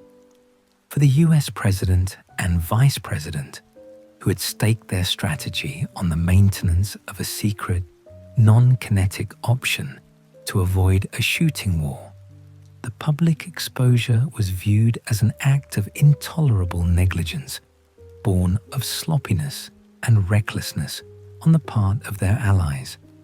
The operational success, the destruction of the centrifuges, was fundamentally tainted by the strategic failure of deniability. The currency of this new form of warfare was silence, and that currency had been spent, or more accurately, violently stolen, by the worm's own mechanism. The murky logic of attribution. The catastrophic loss of secrecy immediately shifted the focus of the intelligence world from the technical challenge of the attack to the political challenge of attribution. While the code was exposed, dissected, and analyzed by dozens of firms, the identity of its creators remained officially undisclosed. The logic of the investigation, however, was compelling, a kind of deductive reasoning based on geopolitical necessity and unique technical skill sets. The sheer intensity of focus and the depth of expertise required to target the specific Iranian systems, the Siemens industrial controllers, the very models used at Natanz, pointed directly to the most logical and powerful partners. The involvement of Unit 8200, Israel's elite intelligence unit, its digital warfare arm, was considered not merely a possibility, but a certainty. Their deep surgical knowledge of the Middle Eastern intelligence landscape, their proven capabilities in cyber espionage, and their intense national interest in halting the Iranian nuclear program provided the operational imperative. They were, almost certainly, the architects of the delivery mechanism, the aggressive worm that guaranteed the infection. However, the specific, granular technical expertise required to manipulate the centrifuge's rotational speed, to understand the failure points of the cascading arrays, and to flawlessly mimic the behavior of the Siemens controllers pointed to a unique, highly specialized knowledge base that resided almost exclusively within the United States. This knowledge resided not in the NSA's headquarters, but in the laboratories of the United States Department of Energy, DOE. Facilities like Oak Ridge and Idaho National Laboratory. These were the institutions that housed the world's foremost experts in nuclear engineering, industrial control systems, and the precise physics that the worm was designed to exploit, the physics of critical component failure. The chilling suspicion that took root within the investigation was that intelligence personnel, experts in these highly specialized, obscure fields, were borrowed out from the DOE labs to work alongside the National Security Agency. These scientists and engineers, the quiet experts in industrial mechanics and nuclear materials, provided the indispensable technical core for the digital weapon. They wrote the code that spoke the language of the centrifuges. This theory confirmed a complex, interwoven structure, a shadow alliance where American scientists provided the core physics and the technical blueprints of destruction, and Israeli intelligence provided the operational access and the aggressive means of delivery. The two nations had essentially pooled their most guarded secrets and elite personnel to create the weapon.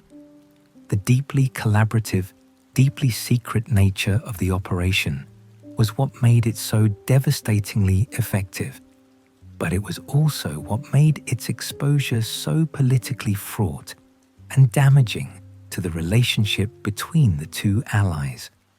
The friction over the recklessness of the worm's spread became a public manifestation of the internal anger over Israeli operational independence, the leak that shattered the alliance. Despite the internal anger, the friction, and the deliberate political obfuscation, the truth about the Stuxnet operation was slowly being confirmed, one fragmented piece at a time. The initial confirmation came from outside the governments themselves. Security researcher Kim Zetter spent years of meticulous, exhausting research piecing together the narrative, relying on public reports, the technical analysis, and the grudging, often anonymous confirmation from sources within the intelligence community. The 67-page Symantec report on the worm provided the indisputable technical foundation, detailing the 4 days, the targeted code, and the specific Siemens controllers it was designed to attack. This analysis, coupled with the profound interest of other elite security researchers who studied the code's unprecedented complexity, solidified the understanding. This was not the work of hackers. This was a state-sponsored weapon of unprecedented sophistication, but the ultimate irreversible betrayal of the secret, the moment the silent war was forced into the public spotlight, did not come from a security firm or a technical report. It came from an internal government leak within the United States, a stunning act of political dissent or bureaucratic indiscretion. In June 2012, the entire politically explosive story was blown wide open by David Sanger of the New York Times, a journalist with deep, trusted sources embedded inside Washington, D.C.'s most sensitive circles.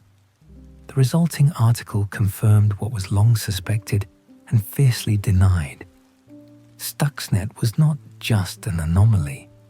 It was an American-Israeli military program, personally authorized by President Barack Obama, designed as a precision instrument to sabotage Iran's nuclear program. The leak was a political earthquake.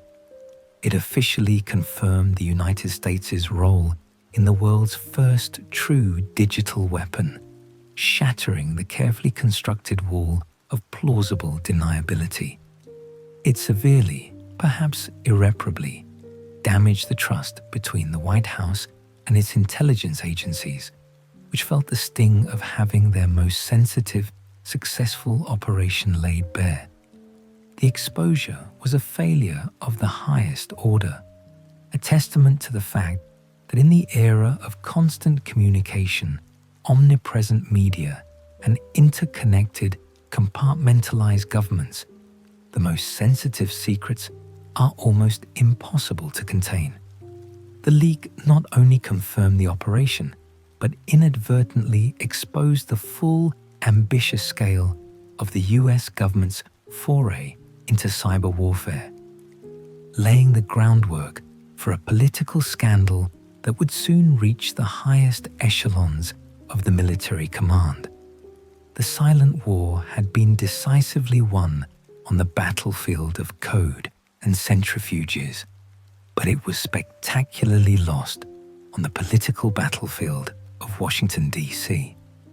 The consequences of this unprecedented leak would soon be directed not at the leaker, but at one of the nation's most highly decorated generals, whose command was supposed to guarantee the complete secrecy of the operation. The silence of the commander.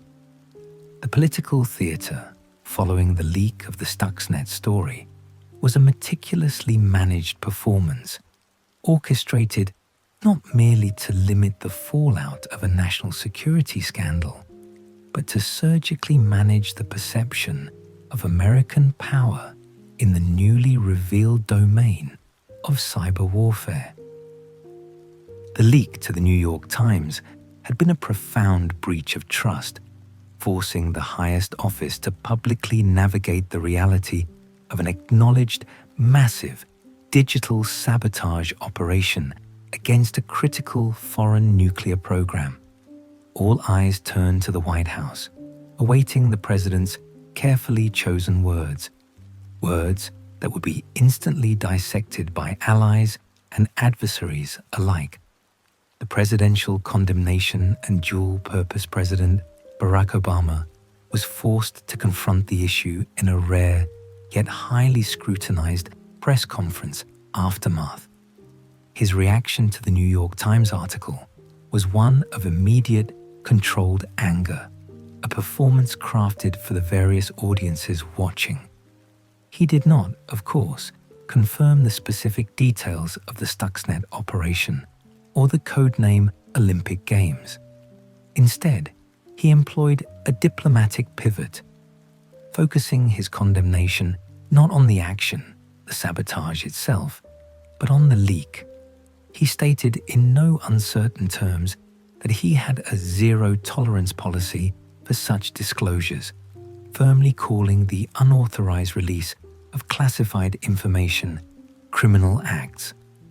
This condemnation served a critical dual purpose. Firstly, it satisfied the domestic and congressional demands for a public response to the article without confirming classified details. Secondly, and more strategically, it protected the operational integrity of the remaining covert intelligence efforts, not just against Iran, but globally. The unspoken message to the intelligence community and the world was clear. The operation was real, but those who exposed US national security secrets would face the harshest penalties. This move established a subtle but potent deterrent. By focusing the outrage on the leaker rather than the action, the administration implicitly signaled the immense value and success of the digital campaign. The anatomy of the leak investigation. The immediate reaction within the government was to launch a sweeping and intensely focused investigation into the source of the leak, an investigation that was both politically necessary to restore public trust and legally mandatory under federal law. The hunt for the source of the story became an internal security priority, designed to send a powerful, chilling message throughout the intelligence community about the grave risks of talking to the press, effectively seeking to re-establish the wall of secrecy that had been so dramatically breached. This internal scrutiny eventually led to a figure of immense respect and profound influence within the American military, United States Marine General James Hoss Cartwright. At the time of the investigation, General Cartwright was the former vice chairman of the Joint Chiefs of Staff, one of the highest-ranking and most decorated military officers in the country. He had served as a key and trusted advisor to President Obama and was known to have been deeply involved in the planning and oversight of the Olympic Games program. His stature made him an unlikely suspect, but his access made him a logical one. The legal tightrope. Lying to protect a secret. The core of the legal proceedings against the general did not rest on the act of leaking the information directly, which was difficult to prove definitively, but on the subsequent internal inquiries. General Cartwright was found guilty of lying to the Federal Bureau of Investigation during the official leak investigation. In the eyes of the law, he had committed a serious offense, a deliberate attempt to mislead federal investigators to protect a national security secret, a violation of the US Code. In October 2016, he formally pleaded guilty to the felony charge. This admission by a revered four-star general carried the prospect of a lengthy prison sentence and a total disgrace for a man who had dedicated his entire life to military service. The legal system required accountability for the lie, regardless of the motive. The ethical tightrope walk came to its head just 2 weeks before the general's scheduled sentencing hearing. The dilemma for the outgoing president was acute. Allow a military hero to be imprisoned for trying to protect a secret that ultimately served the national interest, or intervene and risk being seen as undermining the rule of law. The pardon, the final, unspoken confirmation. In one of his final and most powerful acts as president, Barack Obama issued a full pardon for General James Cartwright. The pardon was an act of mercy, sparing the decorated general from imprisonment and personal ruin. But it was also a profound political statement, a piece of unspoken diplomatic theater performed on the domestic and international stage. The pardon is a final, powerful gesture, the ultimate unspoken admission by the highest office that the Stuxnet operation was real, and that the general, in lying to the investigators, was not acting out of personal malice or greed, but was protecting a national secret deemed vital to the security of the United States. It was the president acknowledging that the general's actions were inextricably intertwined with the defense of the country, and that the prosecution and imprisonment of an honorable military man for protecting a secret that helped prevent a potentially larger kinetic conflict would have been an institutional tragedy. The pardon closed the book on the legal scandal, but served as the final, absolute confirmation of the Stuxnet operation's existence and strategic success. Strategy fulfilled. Digital weapon to diplomatic handshake. For the president, the entire Stuxnet operation had always been a means to an end, to delay the Iranian program long enough to open a path for diplomacy. The digital sabotage had effectively bought a crucial window of time, crippling Iran's nuclear centrifuges without firing a single missile. Years later, in 2015, the culmination of this strategy was realized with the signing of the Joint Comprehensive Plan of Action, JCPOA, known commonly as the Iran nuclear deal. The agreement was the ultimate political closure to the secret war. President Obama announced the deal with a note of proud finality, declaring that the agreement would prevent it from obtaining a nuclear weapon. The Stuxnet operation, the covert sabotage, and the political fallout had ultimately achieved its intended strategic purpose. It bought the necessary time, crippled the program and created the instability that drove Iran to the negotiating table. The digital weapon had paved the way for the diplomatic handshake. The ethical echo, the new frontier of conflict. Yet, as the diplomatic ink dried on the agreement, the legacy of Stuxnet was already growing beyond the confines of the Iran deal. The operation had solved a geopolitical crisis, but it had irrevocably changed the landscape of warfare. The most closely guarded secret had been laid bare, exposing the ethical dilemmas and the future of global conflict. The US had taken an action it believed was necessary to keep the peace. But the world now knew that the highest power on Earth was hoarding sophisticated digital weapons designed to target critical infrastructure.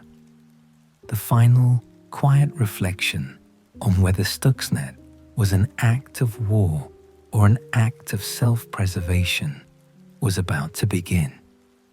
The pardon general and the signed treaty were the quiet, diplomatic bookends to a story of immense digital destruction. The question of whether this act saved lives and prevented a massive conventional conflict, or simply opened a terrifying new front in global conflict, ushering in an era of constant, low-level cyber instability, remained the final, unanswerable ethical dilemma. The genie of large-scale, state-sponsored cyber offensive capability was out of the bottle, and no pardon or treaty could force it back in. The 5 domains and the future of war. The story of Stuxnet concludes with a final, quiet reflection on a profound philosophical question. Was the unleashing of this digital weapon an act of war, or was it, as its creators claimed, an act of self-preservation? The answer hinges entirely on the perspective from which the action is viewed. Dividing the legacy of the operation between strategic success and moral ambiguity. For years, warfare had been categorized into 4 traditional domains: land, sea, air, and space. Stuxnet irrevocably defined the 5th domain, cyber. It demonstrated that an attack launched through computer networks could cause physical, kinetic destruction, fundamentally rewriting the rules of global conflict. Yet, because no bombs were dropped and no soldiers were deployed, the act exists in a grey area, below the threshold of declared war. The core of the ethical debate rests on this ambiguity. Security researcher Kim Zetter, whose work meticulously unraveled the Stuxnet narrative, noted that governments constantly engage in activities just below the threshold of all-out war. Intelligence agencies probe, spy, and disrupt, but Stuxnet crossed a line. It moved from espionage, the theft of information, to sabotage, the physical destruction of property. This shift elevates the action into a realm that, while not traditionally defined as an armed attack, carries the economic and strategic equivalent of one. From the US perspective, the rationale was centered on prevention and de-escalation. The action, they argued, was taken to save lives. By successfully crippling Iran's enrichment capacity, the US bought time for diplomacy and, crucially, averted a much bloodier bombing run by Israel, which was constantly on the table as a high-probability option. Therefore, from this viewpoint, Stuxnet was an action taken to keep peace, a surgical, silent strike that prevented a wider, catastrophic military conflict in the Middle East. It was framed as a necessary evil, the least bad option among a set of impossible choices. From the Iranian perspective, however, the action was a profound act of aggression that demanded an answer. If their nuclear program truly was civilian, a contention they have consistently maintained. Then the US and Israel had directly attacked their innovation and their technological sovereignty.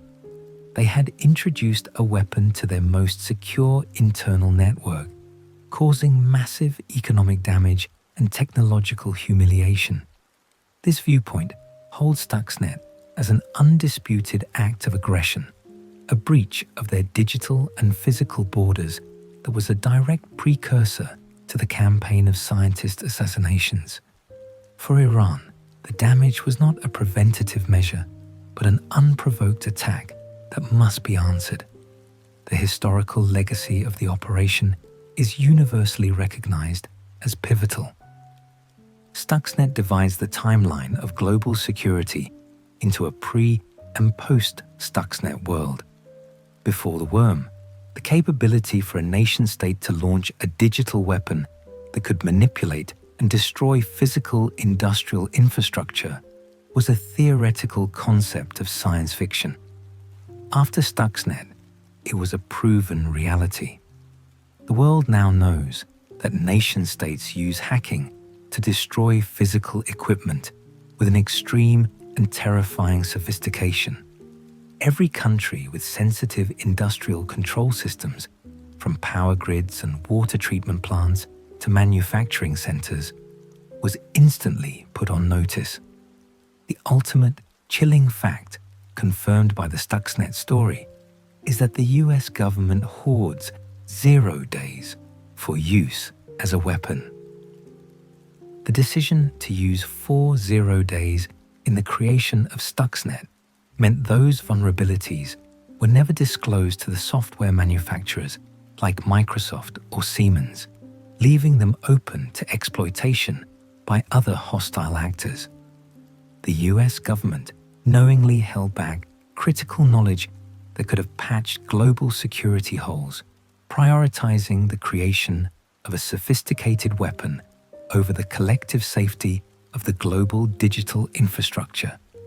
This decision cemented the policy of retaining cyber vulnerabilities as tools of statecraft, viewing them as valuable assets in a new kind of arms race. The story does not end with the pardon of General Cartwright or the signing of the 2015 agreement with Iran. The final, essential point of the Stuxnet saga is the inevitable foreshadowing of the hackback. Iran, humiliated and attacked, immediately began reinforcing their efforts to build a cyber army of their own. The attacks on their nuclear facility spurred a massive investment in offensive cyber capabilities, turning their wounded ambition into a digital weapon. Iran has since been implicated in aggressive cyber operations against US banks, the Saudi oil industry, and targets in Israel. The response to Stuxnet was not reconciliation. It was a firm commitment to achieve cyber parity. The 5 domains of war are now forever active, and Stuxnet stands as the silent, digital shot that began the conflict in the 5th. The peace achieved with the Iran deal was built on a foundation of digital sabotage and military force projection. The ultimate legacy of the worm is that it established the rules for a new, invisible war where the infrastructure of daily life, the power grid, the water pipes, the transport systems, are now considered legitimate targets. The world is less safe because the secret of Stuxnet is out, and the next chapter in this silent war is already being written by the determined, retaliatory cyber forces of the nations that were first targeted. The digital sand has shifted, and the shadows of this new conflict are long and reaching. And so we arrive at the end of our 1001 nights of digital sand, concluding the tale of Stuxnet, a story that began in the quiet dust of nuclear ambition and ended in the unsettling silence of a world fundamentally changed. Allow your body to settle deeper now, letting the weight of the historical narrative sink into the comfort of your surroundings. We leave the situation room and the spinning centrifuges behind, moving into a space of quiet contemplation where the complexity of the past dissolves into the simplicity of the present moment. The story we've shared is not merely one of codes and centrifuges. It is a meditation on the invisible forces that shape our world. It is a story about the desperate measures taken in the shadows to prevent a cataclysm in the light. Take a slow, deep breath, and as you exhale, release any lingering thoughts of 0 days and shattered metal. We are now drifting into the calm aftermath, the quiet understanding that comes when the tension of the narrative is finally resolved. The world before Stuxnet believed its most vital infrastructure was safe, protected by distance and physical separation, the air gap. The world after Stuxnet knows better. That line, once deemed unbreakable, has been proven to be as fragile as the glass screen on a control panel. This knowledge, though disquieting, is now integrated into the fabric of our modern understanding, a quiet truth that we can accept without alarm. Imagine the 5 domains of war, the solid ground of land, the fluid depth of the sea, the endless expanse of the air, the silent vacuum of space, and now the invisible, shimmering web of cyber. We have spent these hours exploring the newest, most ambiguous of these domains. It is a domain without borders, without uniforms, where a single line of code can be more destructive than a 1,000-pound bomb. Let this thought be soothing, for it is a reflection on the power of human ingenuity. Whether used for creation or destruction, the mind's capacity to conceive such a complex weapon, a digital watchmaker's precision as we called it, is a testament to the depth of human intelligence.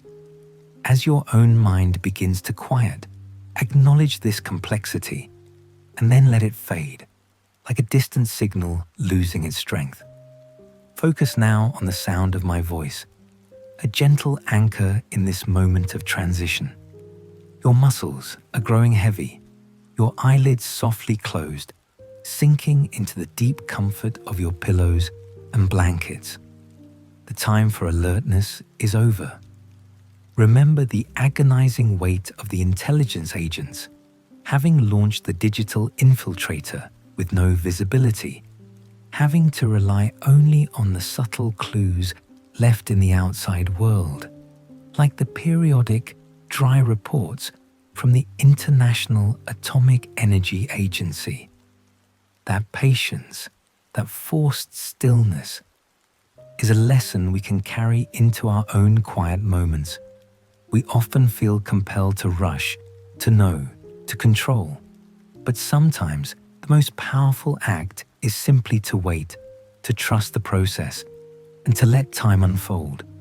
For the Iranians, the damage was not a singular event, but a prolonged period of systemic failure, a slow, bewildering decay of their most cherished project. They were haunted by a problem that defied diagnosis, a feeling of being undermined by an unseen hand. The control panels showed green, but the centrifuges were breaking.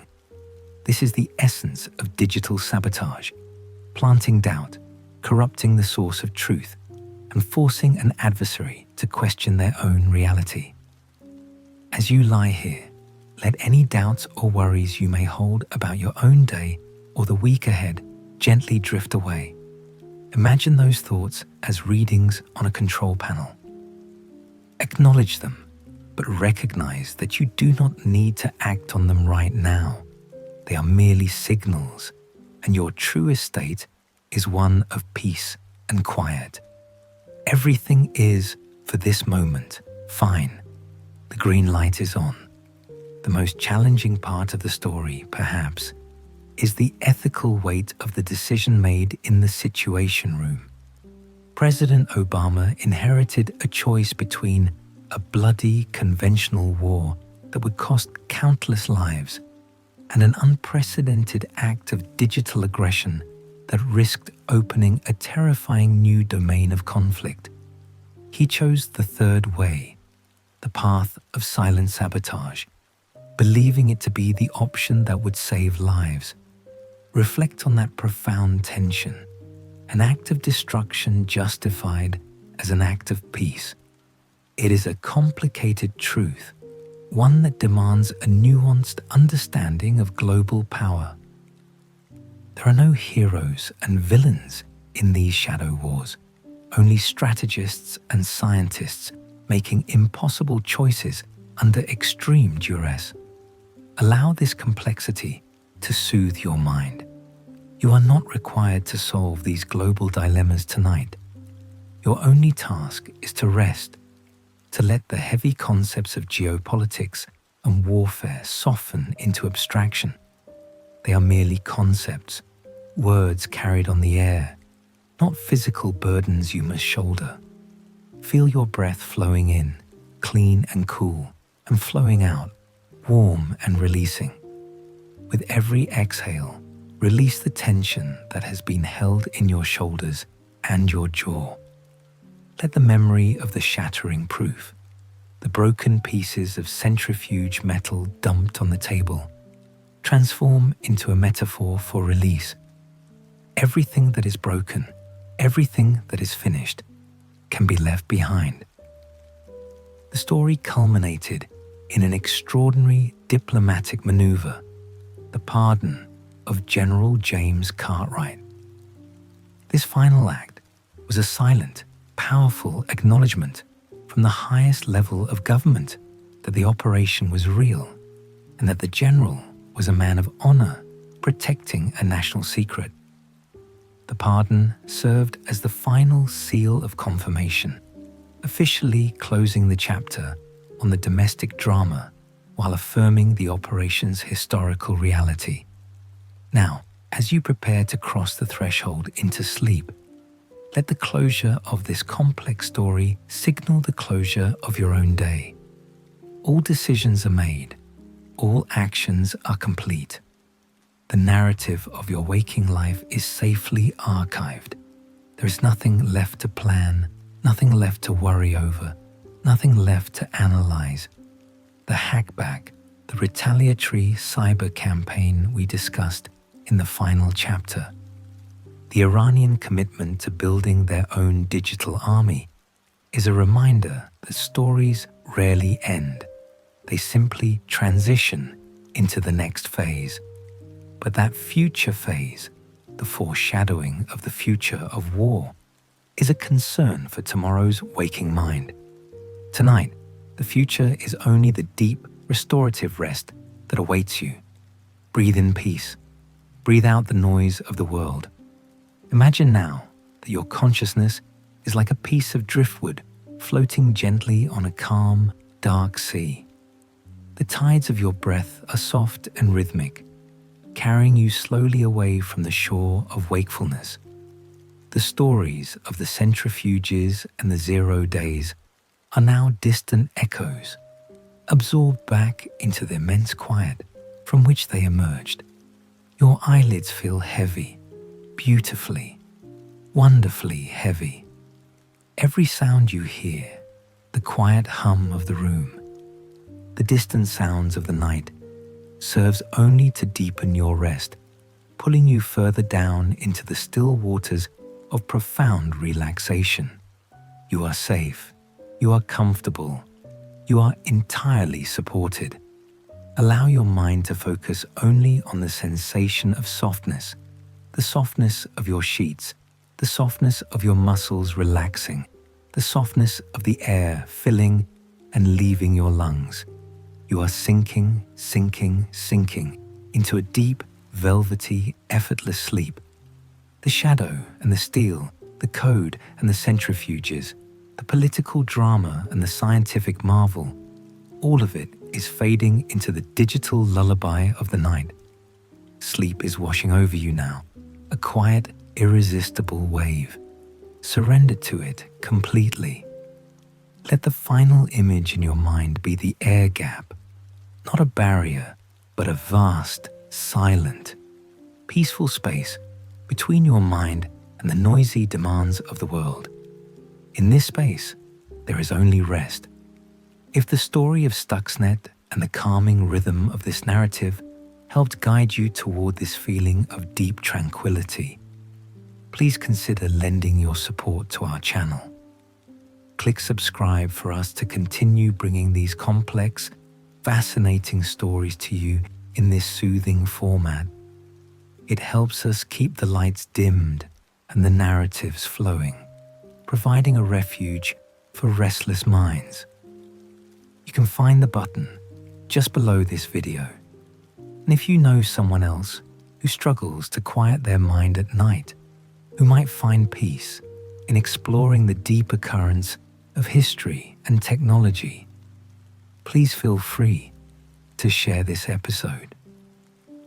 In the spirit of the quiet connections we explored tonight, passing along a simple link can make a world of difference for someone seeking restful sleep. Thank you for allowing us to be a part of your journey towards sleep.